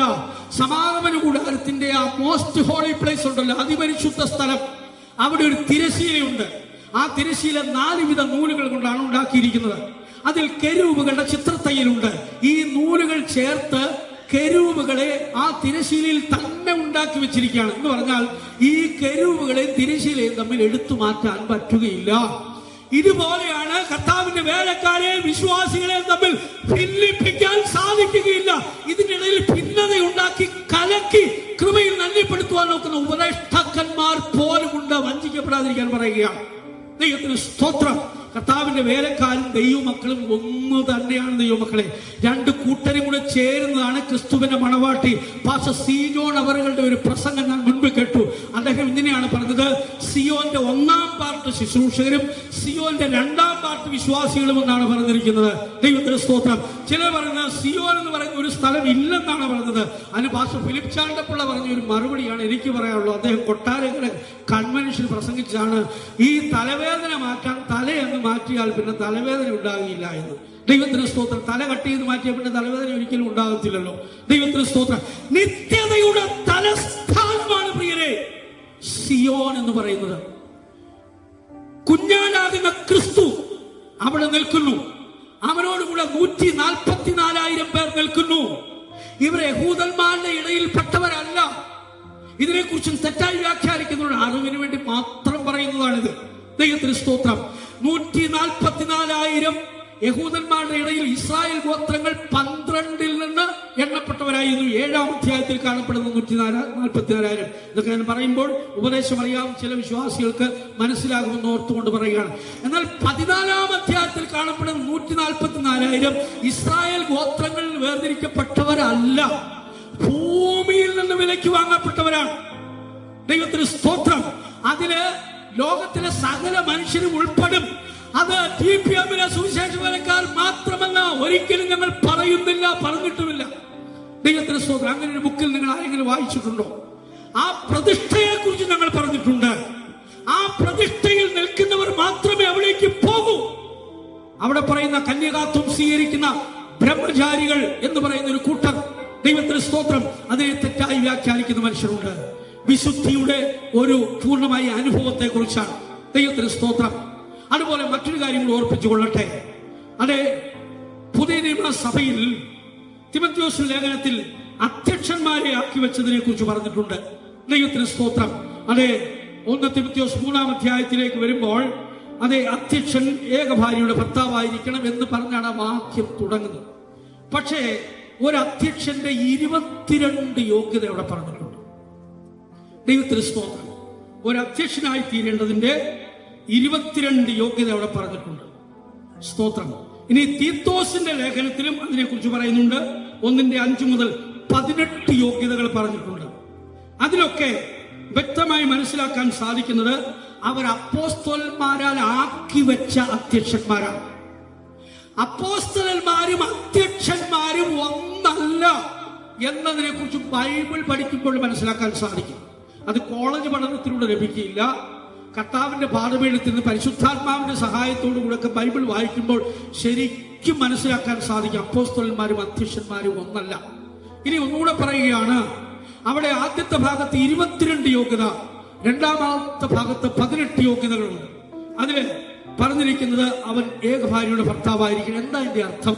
ദൈവത്തിന് സ്തോത്രം. ഇത് ശരിക്കും മനസ്സിലാക്കുമ്പോൾ വിശ്വാസികളിൽ ഉത്തമരായ വ്യക്തികൾ, ആ ശുശ്രൂഷ ചെയ്യുന്നവർ, അപ്പോസ്തലന്മാരാൽ ആക്കി വെക്കപ്പെടുന്ന അധ്യക്ഷന്മാർ, അവർ വിവാഹം കഴിച്ചവരായിരുന്നാൽ അവരുടെ ഭാര്യ മരിച്ചുപോയാൽ രണ്ടാമത് വിവാഹം ചെയ്യാൻ പാടില്ല. അത് തന്നെയാണ് അതിന്റെ അർത്ഥം. ശരിക്കും മനസ്സിലാക്കാൻ സാധിക്കും. പിന്നെ ആ തങ്ങൾ നിൽക്കുന്ന നിലപാട് സ്ഥിരീകരിക്കാൻ വേണ്ടി പറഞ്ഞു പഠിപ്പിക്കാൻ ജ്ഞാനമുണ്ടെങ്കിൽ പറയാം. ഞങ്ങളുടെ പ്രസംഗം ജ്ഞാനത്തിന്റെ വശീകരണ വാക്കുകളല്ല, ആത്മാവിന്റെയും ശക്തിയുടെയും പ്രദർശനങ്ങളാണ്.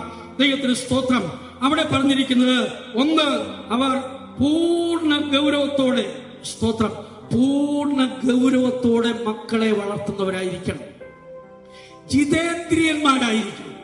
പിന്നെ വിശ്വാസികളായി, തീത്തോസ് ലേഖനത്തിൽ വിശ്വാസികളായ മക്കളുള്ളവരായിരിക്കണം. പുതിയ ശിഷ്യനാകരുത്.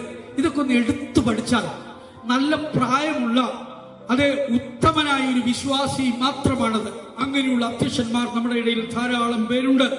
ദൈവത്തിന് സ്തോത്രം. അതുപോലെ അതെ, യേശുക്രിസ്തുവിന്റെ ശിഷ്യഗണങ്ങൾ, ചില പറയാറുണ്ട് ക്രൂശ് എടുത്ത് അനുഗമിക്കാത്തവര് ശിഷ്യനായിരിക്കാൻ കഴിയില്ല എന്ന് പറയുന്നുണ്ട്. എല്ലാവരും ശിഷ്യന്മാരാണല്ലോ. അങ്ങനെയെങ്കിൽ എല്ലാവർക്കും ഇത് ബാധകമല്ലേ? അതിനും ബൈബിൾ പഠിച്ചാൽ മതി. നിങ്ങൾ പുതിയ നിയമം മാത്രമൊന്ന് പഠിച്ചാൽ മതി. യേശുക്രിസ്തു പറഞ്ഞിരിക്കുന്ന കാര്യങ്ങൾ പഠിച്ചാൽ, സുവിശേഷത്തിൽ 3 വിധ ശിഷ്യന്മാരെ കുറിച്ച് പറഞ്ഞിട്ടുണ്ട്. 3 വിധ ശിഷ്യന്മാർ ശരിക്കും പഠിച്ചാൽ മതി. 3 വിധ ശിഷ്യന്മാർ. ദൈവത്തിന് സ്തോത്രം. ഒന്നാമത്തേത് ആരാണ്? 12 അപ്പോസ്തലന്മാർ. രണ്ടാമത്തേത് ആരാണ്? 70 ശിഷ്യന്മാർ. 12 അപ്പോസ്തലന്മാർ, 70 ശിഷ്യന്മാർ. പിന്നെ എന്താണ് പറഞ്ഞത്? സകല ജാതികളെയും ശിഷ്യരാക്കിക്കൊള്ളുന്നു. സ്നാനപ്പെട്ടവരെല്ലാം ശിഷ്യന്മാരാണ്. ശിഷ്യൻ എന്ന് പറഞ്ഞാൽ ലേണേഴ്സ്, ഡിസിപ്ലിൻ ഉള്ളവരാണ്, അവർ പഠിക്കുന്നവരാണ് എന്നൊക്കെ എന്റെ അർത്ഥം. പക്ഷേ ആ ശിഷ്യന്മാരെയാണ് അപ്പോസ്തലന്മാരായി ദൈവം വേർതിരിച്ചത്. എല്ലാ ശിഷ്യന്മാരെ അപ്പോസ്തലന്മാരെ ആക്കിയില്ല പ്രിയരെ. ഒന്നുകൂടെ പറയുകയാണ്, ബൈബിൾ പഠിക്കുമ്പോൾ 3 വിധ ശിഷ്യന്മാരുണ്ട്. 12 ശിഷ്യന്മാരുണ്ട്, 70 ശിഷ്യന്മാരുണ്ട്, പിന്നെ സകല ജാതികളെയും ശിഷ്യരാക്കിക്കൊള്ളുവിൻ. 3 പേരും ഒരേ വകുപ്പിലുള്ളവരല്ല. ദൈവത്തിന് സ്തോത്രം. അപ്പോസ്തലന്മാരാൽ ആക്കപ്പെട്ട അധ്യക്ഷന്മാർ ഈ 70 പേരുടെ കൂട്ടത്തിലുള്ളവരായി നമുക്ക് പെടുത്താൻ സാധിക്കും. ദൈവത്തിന് സ്തോത്രം. അവരിലൂടെയും അത്ഭുതങ്ങൾ, അടയാളങ്ങളൊക്കെ നടന്നിട്ടുണ്ട്. അവർ ശുശ്രൂഷ ചെയ്യുമ്പോൾ, അവർ ഭവന സന്ദർശനം നടത്തുമ്പോൾ സാത്താൻ മിന്നൽ പോലെ ആകാശത്ത് നിന്ന് വീഴുന്നതായിട്ട് യേശുക്രിസ്തു തന്നെ പറയുകയാണ്. വീര്യപ്രവൃത്തികൾ, അടയാളങ്ങളൊക്കെ ഉണ്ടായതുകൊണ്ട് അവരെ അപ്പോസ്തലന്മാരുടെ ഗണത്തിലാക്കിയില്ല. വരങ്ങളിൽ മേൽ ശുശ്രൂഷ ചെയ്യുന്നവരുണ്ട്. ദൈവത്തിന് സ്തോത്രം. ചിലപ്പോൾ ചില സുവിശേഷ വേലക്കാർ പ്രാർത്ഥിച്ചാൽ പോലും പോകാത്ത ഭൂതം ചിലപ്പോൾ വിശ്വാസി പ്രാർത്ഥിച്ചാൽ പോകും. അതൊരു വരമാണ് പ്രിയരെ. ദൈവത്തിന് സ്തോത്രം. അപ്പോസ്തലിക ശുശ്രൂഷയല്ല. ദൈവത്തിന് സ്തോത്രം. ലഭിച്ച വരത്തിന്റെ അടിസ്ഥാനത്തിൽ പ്രാർത്ഥിച്ചു, ഉപവസിച്ച്, കരഞ്ഞൊക്കെ ഇരിക്കുമ്പോൾ ചിലർക്ക് വരം കൊടുക്കും. അതിലൂടെ ശുശ്രൂഷ ചെയ്യുന്ന വിശ്വാസികളുമുണ്ട്. ഞങ്ങളൊന്നും വിലക്കിയിട്ടില്ല. പ്രാർത്ഥനയോടും നടത്തിപ്പോടും കൂടെ മാത്രമേ ആകാമെന്നാണ് പറയുന്നത്. ദൈവത്തിന് സ്തോത്രം. സുവിശേഷം അറിയിക്കുന്നതിന് TPM-ൽ യാതൊരു വിലക്കുമില്ല. വീടുകളിൽ പോയി പ്രാർത്ഥിക്കുന്നതിന് യാതൊരു വിലക്കുമില്ല. ഞങ്ങളതിനെ പ്രോത്സാഹിപ്പിക്കുക മാത്രമാണ് ചെയ്യുന്നത്. ദൈവത്തിന് സ്തോത്രം. ആയതുകൊണ്ട് അതെ, ശിഷ്യന്മാർ വിവിധ തരത്തിലുള്ളവരുണ്ട്. ഒന്നാമത്തെ ശിഷ്യന്മാരാണ് സകലവും വിട്ട് പിരിഞ്ഞവർ. വിശുദ്ധ പത്രോസ് തന്നെ പറഞ്ഞല്ലോ, മത്തായിയുടെ സുവിശേഷം 19-ാം അധ്യായത്തിന്റെ 27-ാം വാക്യത്തിൽ താൻ പറയുന്നല്ലോ, ഞങ്ങൾ സകലവും വിട്ട് നിന്നെ അനുഗമിച്ചല്ലോ. ഇതിന് പ്രത്യേക എക്സ്പ്ലനേഷന്റെ വല്ല ആവശ്യമുണ്ടോ? ഇത് പഠിക്കാൻ PhD വല്ലതും എടുക്കണോ? കോളേജിൽ വല്ലതും പഠിക്കണോ? ഇത് അക്ഷരാഭ്യാസമുള്ളവർക്ക് മനസ്സിലാകുന്നല്ലേ. സ്തോത്രം. ലൂക്കോസിന്റെ സുവിശേഷം 14-ാം അധ്യായത്തിന്റെ 33-ാം വാക്യത്തിൽ വ്യക്തമായി പറയുന്നില്ലേ, അങ്ങനെ തന്നെ തനിക്കുള്ളവർ ആരെങ്കിലും തനിക്കുള്ളതൊക്കെയും വിട്ട് പിരിയുന്നില്ലെങ്കിൽ അവൻ എന്റെ ശിഷ്യനായിരിക്കാൻ കഴിയില്ല. ഈ പിരിയുന്നതിനും ത്യജിക്കുന്നതിനെ കുറിച്ചൊക്കെ രേഖപ്പെടുത്തിയിട്ടുണ്ട്. ദൈവത്തിന് സ്തോത്രം. അതെ, അതുപോലെ ഈ എന്തുകൊണ്ട് TPM സുവിശേഷക്കാർ വിവാഹം ചെയ്യുന്നില്ല എന്ന് ചോദിച്ചാൽ അത് വിശുദ്ധ ജീവിതത്തിന്റെ ഒരു ഭാഗമാണ്. ധാരാളം കാര്യങ്ങൾ പറയുവാനുണ്ട്. അതിനൊക്കെ ബൈബിൾ ക്ലാസ്സിൽ സംബന്ധിച്ച് നിങ്ങൾ കേൾക്കാം. ദൈവത്തിന് സ്തോത്രം. ഞങ്ങൾ പറയുന്ന ഉപദേശത്തിനൊക്കെ ഞങ്ങൾ ഉത്തരവാദികളായതുകൊണ്ടാണ് പബ്ലിക്കായിട്ട് മൈക്കിൽ കൂടെ വിളിച്ചു പറയുന്നത്. ദൈവത്തിന് സ്തോത്രം. ഏത് സമയത്തും അതിന് ഞങ്ങളെ സമീപിക്കാവുന്നതാണ്. ഞങ്ങൾ പിന്നെ മീഡിയകളിലൊന്നും സംസാരിക്കാൻ ഞങ്ങൾ വരികയില്ല. അത് ഞങ്ങളെ പഠിപ്പിച്ചിട്ടുമില്ല. വിശുദ്ധന്മാർ മറന്നിരിക്കുന്ന ശുശ്രൂഷയെ കുറിച്ചുള്ള ദർശനം പ്രാപിച്ച് അവരങ്ങനെ ചെയ്യുകയാണ്. ദൈവത്തിന് സ്തോത്രം. ആയതുകൊണ്ട് ഞങ്ങളുടെ അടുക്കൽ വരുന്നവർക്ക് അത് മനസ്സിലാക്കുവാനിടയായിത്തീരും. ദൈവത്തിന് സ്തോത്രം. ഈ അടുത്ത സമയത്ത് ഒരാൾ വിശ്വാസത്തിലേക്ക് വന്നു. ഞാൻ ആ വ്യക്തിയോട് ചോദിച്ചു, എന്തുകൊണ്ടാണ് നിങ്ങൾ വിശ്വാസത്തിൽ വന്നത്? അപ്പോൾ അദ്ദേഹം പറഞ്ഞു, ഞാൻ ഇങ്ങനെ ഒരു സമൂഹത്തിലായിരുന്നു. അപ്പോൾ അവിടെ ഒരു ബുക്ക് അടിച്ചു വെച്ചു. സിലോൺ പെന്തക്കോസ്ത് മിഷന്റെ 14 ദുരുപദേശങ്ങൾ. ഈ 14 ദുരുപദേശങ്ങൾ എന്നുള്ളതായ ഒരു ബുക്ക് ആ സഭാ പാസ്റ്റർ അടിച്ചിറക്കിയത്. അപ്പൊ ഈ വിശ്വാസി ഇത് വായിച്ചു. അപ്പൊ ഇത്ര ദുരുപദേശക്കാരാണ് നോക്കാനായിട്ട് വന്നതാ. പിന്നെ അങ്ങോട്ട് പോയിട്ടില്ല. ഇപ്പൊ നമ്മുടെ ഉത്തമരായ വിശ്വാസിയാണ്. ദൈവത്തിന് സ്തോത്രം. അതെ, ഞാൻ ഇപ്പോഴും ഓർക്കുന്നു, ഒരിക്കൽ നമ്മുടെ 2 സഹോദരങ്ങൾ മദ്രാസിൽ ഒരു കമ്പനി നടത്തിക്കൊണ്ടിരിക്കുമ്പോൾ ചില അവിടെ സുവിശേഷം അറിയിക്കാൻ ചെന്നപ്പോൾ പ്രത്യേകം എടുത്തു പറഞ്ഞു, ഈ TPM എന്ന് പറയുന്ന ഒരു ദുരുപദേശക്കാരുണ്ട്, അവരെ പ്രത്യേകം സൂക്ഷിക്കുക. അപ്പോഴാ പുള്ളി വിചാരിക്കും ഇങ്ങനൊരു സഭയുണ്ടോ, ഇദ്ദേഹത്തിന് ഇതൊന്നും അറിയത്തില്ല. അപ്പൊ ഇദ്ദേഹം അന്വേഷിക്കാൻ തുടങ്ങി, ആരാണ് ഈ TPM-കാരൻ? അന്ന് സിലോൺ പെന്തക്കോസ്ത് മിഷൻ. ദൈവത്തിന് സ്തോത്രം. അങ്ങനെ അന്വേഷിച്ച് അടയാർ ഫെയ്ത്തോമിൽ വന്നപ്പോൾ faster Philip Chandapilla Bible class എടുത്തുകൊണ്ടിരിക്കുക. അന്ന് അദ്ദേഹം മുട്ടുമേൽ എന്ന് പറഞ്ഞ്, ഇങ്ങനെ ഒരു ദുരുപദേശം ഉണ്ടെങ്കിൽ എനിക്കിത് മതി. അന്ന് തീരുമാനിച്ചു. സുവിശേഷ വേലയ്ക്കായിട്ട് തിരഞ്ഞെടുക്കപ്പെട്ടു. അദ്ദേഹം സുവിശേഷ വേലയിൽ നമ്മുടെ ഒരു പാസ്റ്ററായി തീർന്നു. അദ്ദേഹത്തിന്റെ ജ്യേഷ്ഠന് നല്ലൊരു വിശ്വാസിയായി തീർന്നു. അദ്ദേഹമാണ് എന്റെ യേശു വെളിപ്പെടാറായി എന്നുള്ള പാട്ടൊക്കെ എഴുതിയത്. ദൈവത്തിന് സ്തോത്രം. അതെ, ഞാൻ ഒരിക്കൽ ഒരു സ്ഥലത്തൂടെ ഞാൻ നടന്നു പോകുമ്പോൾ ഒരു ജൗളിക്കടയിൽ നിന്ന് ഒരാൾ എന്നെ വിളിച്ചു. ഞാൻ കയറി ചെന്നു. എന്താണ് ചോദിച്ചു? ഈ ഡ്രസ്സ് ധരിച്ച ഒരു കൂട്ടരെ ഞങ്ങൾ ദർശനത്തിൽ കണ്ടു. എന്നിട്ട് ഞാൻ ചോദിച്ചു, എന്നെയാണോ? അല്ല, നിങ്ങളെന്നല്ല കണ്ടത്, ഇതേ ഡ്രസ്സ് ധരിച്ചവരെയാണ് എന്ന് പറഞ്ഞു. ദൈവത്തിന് സ്തോത്രം. എന്നിട്ട് ആ വ്യക്തി ഞങ്ങളെ സ്നാനപ്പെടുത്തുന്നതായിട്ട് കണ്ടു എന്നാണ് പറഞ്ഞത്. ഞാൻ പറഞ്ഞു, ഒരു സ്ഥലമുണ്ട്, ഞാൻ കൊണ്ട് കാണിക്കാമെന്ന് കൊട്ടാരക്കര കൊണ്ടുപോയി. അപ്പൊ അവിടെ വെച്ച് പുള്ളിക്കാരൻ ഈ സത്യങ്ങളെല്ലാം മനസ്സിലാക്കി. അന്ന് സ്നാനപ്പെടാനായിട്ട് തീരുമാനിച്ചു. സ്നാനക്കടവിലോട്ട് ചെല്ലുമ്പോൾ വിശുദ്ധന്മാർ പാസ്റ്റർ ജയശാമുൽ അവർകളെ ആ സ്നാനത്തിനായി വിട്ടത്. ഉടനെ ഇദ്ദേഹം പറയാം, ഈ പാസ്റ്റപ്പത്തിനെയാണ് ഞാൻ ദർശനത്തിൽ കണ്ടത്. ഈ പാസ്റ്റപ്പത്തിനെ എന്നെ സ്നാനപ്പെടുത്തുന്നതായിട്ട് കണ്ടു. ഞാൻ പറയട്ടെ, ഇതിനകത്ത് പ്രസംഗ പാഠവും ഉള്ളവർ അധികം ഒന്നുമില്ല, ആരുമില്ല. അധികം പ്രസംഗമൊന്നും അറിയാവുന്നവരില്ല. ദൈവത്തിന് സ്തോത്രം. ധാരാളം പ്രസംഗിക്കുന്ന മനുഷ്യരുണ്ട്. ഇതിനകത്ത് അനേകർ വന്നത് ഈ ഉപദേശം കേട്ടും ഈ വിശ്വാസ ജീവിതം കണ്ടുകൊണ്ടൊക്കെയാണ്. ദൈവത്തിന് സ്തോത്രം.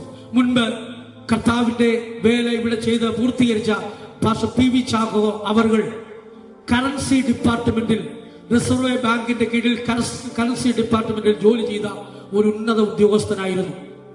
അദ്ദേഹം ഒരിക്കൽ സിലോൺ പെന്തക്കോസ്ത് മിഷനിൽ ദുരുപദേശം എന്ന് പറഞ്ഞൊരു ബുക്ക് തന്റെ കയ്യിൽ കിട്ടി. അത് വേറെ ആരും അടിച്ചതാണ്. ഇഷ്ടംപോലെ അടിക്കും. ഈ ഉപദേശത്തിനെതിരായി ഇന്നല്ല തുടങ്ങിയത്, ഈ വേല ആരംഭിച്ചപ്പോൾ മുതലേ തുടങ്ങിയിട്ടുണ്ട്. ദൈവത്തിന് സ്തോത്രം. ഒരുപാട് പേര് കച്ചകെട്ടി ഇറങ്ങിയിട്ടുണ്ട്. അതനുസരിച്ച് അനുഗ്രഹങ്ങൾ ഉണ്ടായിക്കൊണ്ടേയിരിക്കുകയാണ്. ആത്മാക്കൾ വന്നുകൊണ്ടേയിരിക്കുന്നു. ദൈവത്തിന് സ്തോത്രം. പലരും അങ്ങനെ പോകല്ലേ എന്ന് പറയുന്നിടത്താണ് പോകുന്നത്. ദൈവത്തിന് സ്തോത്രം. അപ്പോ അദ്ദേഹം ഇങ്ങനെ നോർത്ത് ഇന്ത്യയിൽ റെയിൽവേ സ്റ്റേഷനിൽ നിൽക്കുമ്പോൾ പാസ്റ്റർ KC വർഗീസ് അവർ ട്രെയിനിൽ വന്ന സ്റ്റേഷനിലോട്ട് ഇറങ്ങി. അപ്പൊ ഈ വെള്ളം ധരിച്ച ഈ മനുഷ്യനെ കണ്ടുകൊണ്ട് പാസ്റ്റർ PV ചാക്കോ അവർ അന്ന് ഒരു മർത്തുമായിലെ വിശ്വാസിയാണ്. നിങ്ങൾ ആരാണെന്ന് ചോദിച്ചു. ഞാൻ ഒരു ഉപദേശിയാണെന്ന് പറഞ്ഞു. നിങ്ങൾ സിലോൺ പെന്തക്കോസ്ത് മിഷനിലെ ആളാണെന്ന് ചോദിച്ചു. അതേന്ന് പറഞ്ഞു. നിങ്ങളെ ഞാൻ അന്വേഷിച്ചുകൊണ്ടിരിക്കാൻ, നിങ്ങളോട് എനിക്ക് കുറെ കാര്യം ചോദിക്കാനുണ്ട്. അപ്പൊ പാസ്റ്റർ വരാൻ പറഞ്ഞു. ദൈവത്തിന് സ്തോത്രം. വന്നു കാണില്ല എന്ന് പറഞ്ഞു. ഞങ്ങൾക്കും അതാണ് പറയാനുള്ളത്. വന്നിട്ട് അപ്പച്ചനെ കൊണ്ടിരുന്ന് പ്രാർത്ഥന അങ്ങ് തുടങ്ങി. ഞങ്ങളോട് ആര് ചോദിക്കാൻ വന്നാലും കുറച്ചു നേരം ഇന്ന് പ്രാർത്ഥിപ്പിക്കും. അതിന് തയ്യാറുണ്ടെങ്കിലേ വരാവും. ദൈവത്തിന് സ്തോത്രം. അപ്പോ ഈ KC അപ്പച്ചനിൽ അങ്ങോട്ട് പ്രാർത്ഥന അങ്ങോട്ട് തുടങ്ങി. പ്രാർത്ഥിച്ച് ആത്മാവിൽ നിറഞ്ഞിട്ട് ഇദ്ദേഹം കൊണ്ടുവന്ന ഈ ചോദ്യമുള്ള ബുക്കിന്റെ ആൻസർ 1 by 1 ആയിട്ട് ആൻസർ പറയുകയാണ്. ഈ ബുക്ക് ഇദ്ദേഹത്തിന്റെ ഉണ്ടെന്ന് പാസ്റ്റർ KC വർഗീസിന് അറിയത്തുമില്ല. അദ്ദേഹം ഈ ബുക്ക് കണ്ടിട്ടുമില്ല. പക്ഷേ ഇദ്ദേഹം കൊണ്ടുവന്നിരിക്കുന്ന ക്വസ്റ്റ്യന്റെ ആൻസറുകൾ pastor KC Varghese Appachan 1 by 1 ആയിട്ട് അങ്ങ് പറയുകയാണ്. അവസാനം തൊഴുതോണ്ട് പറഞ്ഞു, മനസ്സിലായി. ദൈവത്തിന് ബുക്ക് എടുത്ത് പാസ്റ്റപ്പത്തിന്റെ കയ്യിലോട്ട് കൊടുത്തു. ഞാൻ സറണ്ടറായി എന്ന് പറഞ്ഞു. അദ്ദേഹത്തെ സ്നാനപ്പെടുത്തിയിട്ടാണ് അപ്പച്ചൻ വിട്ടത്. മാത്രമല്ല, അദ്ദേഹം സുവിശേഷ വേലയ്ക്ക് ഇറങ്ങിയപ്പോൾ പാസ്റ്റർ KC അപ്പച്ചൻ പറഞ്ഞൊരു വാക്ക് ഇപ്പോഴും ഓർക്കുന്നു. അപ്പച്ചൻ പലപ്പോഴും ഞങ്ങളോട് പഴയ കാര്യങ്ങൾ പറയാറുണ്ടെന്ന് പറഞ്ഞാണ്. ഞാൻ സുവിശേഷ വേലയ്ക്കായിട്ട് ദൈവത്തിന്റെ വീട്ടിലേക്ക് വരുമ്പോൾ പാസ്റ്റർ AC തോമസ് അവർ പറഞ്ഞു, നിനക്ക് 10 പൈസ കിട്ടത്തില്ല, ഒരു നല്ല വാക്ക് കിട്ടത്തില്ല, ഒരു ഗ്ലാസ് വെള്ളവും കിട്ടത്തില്ല. ഈ സുവിശേഷ വേല ചെയ്യാമെന്ന് ചോദിച്ചു. ഇതാണ് ഞങ്ങളെ പഠിപ്പിച്ചത്. 10 പൈസയ്ക്ക് വേണ്ടിയോ ഒരു ഗ്ലാസ് വെള്ളത്തിന് വേണ്ടിയോ മനുഷ്യരുടെ പുകഴ്ചയ്ക്ക് വേണ്ടിയോ ചെയ്യുന്ന ശുശ്രൂഷയല്ല ഇത്. ഞാൻ സുവിശേഷ വേലയ്ക്ക് ഇറങ്ങിയപ്പോൾ അതെ, എനിക്ക് ഏറ്റവും വലിയ ബുദ്ധിമുട്ട് വിശ്വാസികളിൽ നിന്ന് പണം വാങ്ങുന്നതായിരുന്നു. പലപ്പോഴും പണം തരുമ്പോൾ വേണ്ട എന്ന് തന്നെ ഞാൻ പറഞ്ഞിട്ടുണ്ട്. കാര്യം എനിക്ക് അന്നത്തെ അറിവ് അങ്ങനെയുള്ളായിരുന്നു. എന്നാൽ ഒരിക്കൽ ഒരാൾ എൻ്റെ കയ്യിൽ കുറച്ച് പണം കൊണ്ടു തന്നപ്പോൾ ഞാൻ പറഞ്ഞു, ആ വ്യക്തിയുടെ സ്ഥിതി കണ്ടിട്ട് ഞാൻ പറഞ്ഞു, അപ്പച്ചൻ്റെ കയ്യിൽ തന്നെ ഇരുന്നോട്ടെ. ഉടനെ അപ്പച്ചൻ ചോദിക്കാം, ഞാൻ പോകുന്ന വഴിയിൽ കളഞ്ഞു പോയാൽ ഉപദേശിക്ക് ഉത്തരവാദിത്വം ഉണ്ടോ എന്ന് ചോദിച്ചു. തന്നേക്കാരണം. വേറൊരാൾ ഇതുപോലെ പണം തന്നപ്പോൾ ഞാൻ പറഞ്ഞു, നിങ്ങളുടെ സ്ഥിതി എനിക്കറിയാം, ഇരിക്കട്ടെ. അപ്പൊ പറഞ്ഞു, ഇത് അച്ചായന് തരുന്നതല്ല, ഇത് ദൈവത്തിന് തരുന്നതാണ്. തന്നേക്കാൻ. ദൈവത്തിന് സ്തോത്രം. ഞങ്ങൾ പണത്തിന് വേണ്ടി ശുശ്രൂഷ ചെയ്യുന്നവരല്ല പ്രിയരെ, ഹൃദയം തുറന്നു പറയുകയാണ്. 33 വർഷത്തിലധികമായി 10 പൈസ സമ്പാദിച്ചിട്ടില്ല. ഞങ്ങൾ ട്രാൻസ്ഫർ ആവുമ്പോൾ പോലും പണം കൊണ്ടുപോകാറില്ല. അങ്ങനെയുള്ള ശുശ്രൂഷയല്ല ചെയ്യുന്നത്. പണത്തിനു വേണ്ടി ചെയ്യുന്ന വേലയല്ല. പിന്നെയോ ഞങ്ങളുടെ പക്കൽ ലഭിക്കുന്ന ആത്മാക്കളെ ക്രിസ്തുവിൽ തികഞ്ഞവരാക്കി നിർത്തുവാൻ വേണ്ടി ചെയ്യുന്ന ശുശ്രൂഷയാണിത്. അത് സാക്ഷ്യത്തോടെ പ്രസ്താവിക്കുകയാണ്. ദൈവത്തിന് സ്തോത്രം. അത് അനേകർ നമ്മോടൊപ്പം വന്നത് ദർശനം കണ്ടിട്ടാണ് വന്നത്. അന്ന് മുൻകാലത്ത് ഇന്നത്തെ പോലുള്ള ആരാധന ഹാളൊന്നുമില്ലായിരുന്നു. ദൈവത്തിന് സ്തോത്രം. കൊട്ടാരക്കരയിൽ നമ്മുടെ ഫെയ്ത്വമൊക്കെ ആരംഭിക്കുമ്പോൾ മുളങ്കീറുകൊണ്ട് മുള വെച്ചുള്ളതായ ഓലക്കീറുകളും പുല്ലുകൊണ്ടൊക്കെ മേഞ്ഞതായ ഷെഡായിരുന്നു. ആ സമയത്ത് ഒരു മനുഷ്യൻ ഇങ്ങനെ റോഡേ പോകുമ്പോൾ ഒരു കരച്ചിലിന്റെ ശബ്ദം കേട്ടു. അദ്ദേഹം തന്നെ പറഞ്ഞതാണ്. ഒരു കരച്ചിലിന്റെ ശബ്ദം കേട്ടുകൊണ്ട് ഇദ്ദേഹം അവിടേക്ക് കയറി വന്ന് നോക്കിയപ്പോൾ നല്ല യോഗ്യരായ മനുഷ്യർ മുഴങ്കാൽമേൽ നിന്ന് ഈ മുളഷെട്ടിന്റെ കീഴിൽ നിന്ന് കരയുന്നു.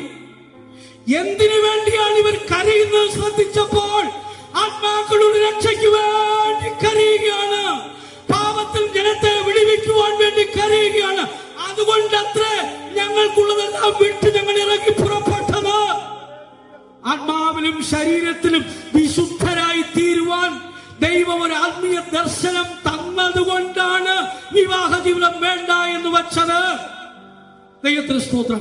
വിശുദ്ധ പൗലോസ് എന്ന് പറയുന്നു, വിവാഹം കഴിയാത്തവരോടും വിധവാരോടും അവർ എന്നെ പോലെ പാർത്തുകൊണ്ടാൽ നല്ലതെന്ന് പറയുമ്പോൾ അതേ പൗലോസിനെ പിന്നെയും കല്യാണം കഴിപ്പിക്കാൻ കിണഞ്ഞു പരിശ്രമിക്കുന്ന പലരും ഇന്നും ഉണ്ട്. ദൈവത്തിന് സ്തോത്രം. അതെ, വിശുദ്ധ പൗലോസ്. ദൈവം ഒന്നുകൂടെ പറയട്ടെ, ഇവിടെ വിവാഹമാണ് ഒരു ശുശ്രൂഷയുടെ യോഗ്യതയെങ്കിൽ യിരെമ്യാവിനെ, അതെ, ഇസ്രായേലിൽ 40 വർഷം ശുശ്രൂഷ ചെയ്ത് യിരെമ്യാവിനെ മാറ്റി നിർത്തണമായിരുന്നു.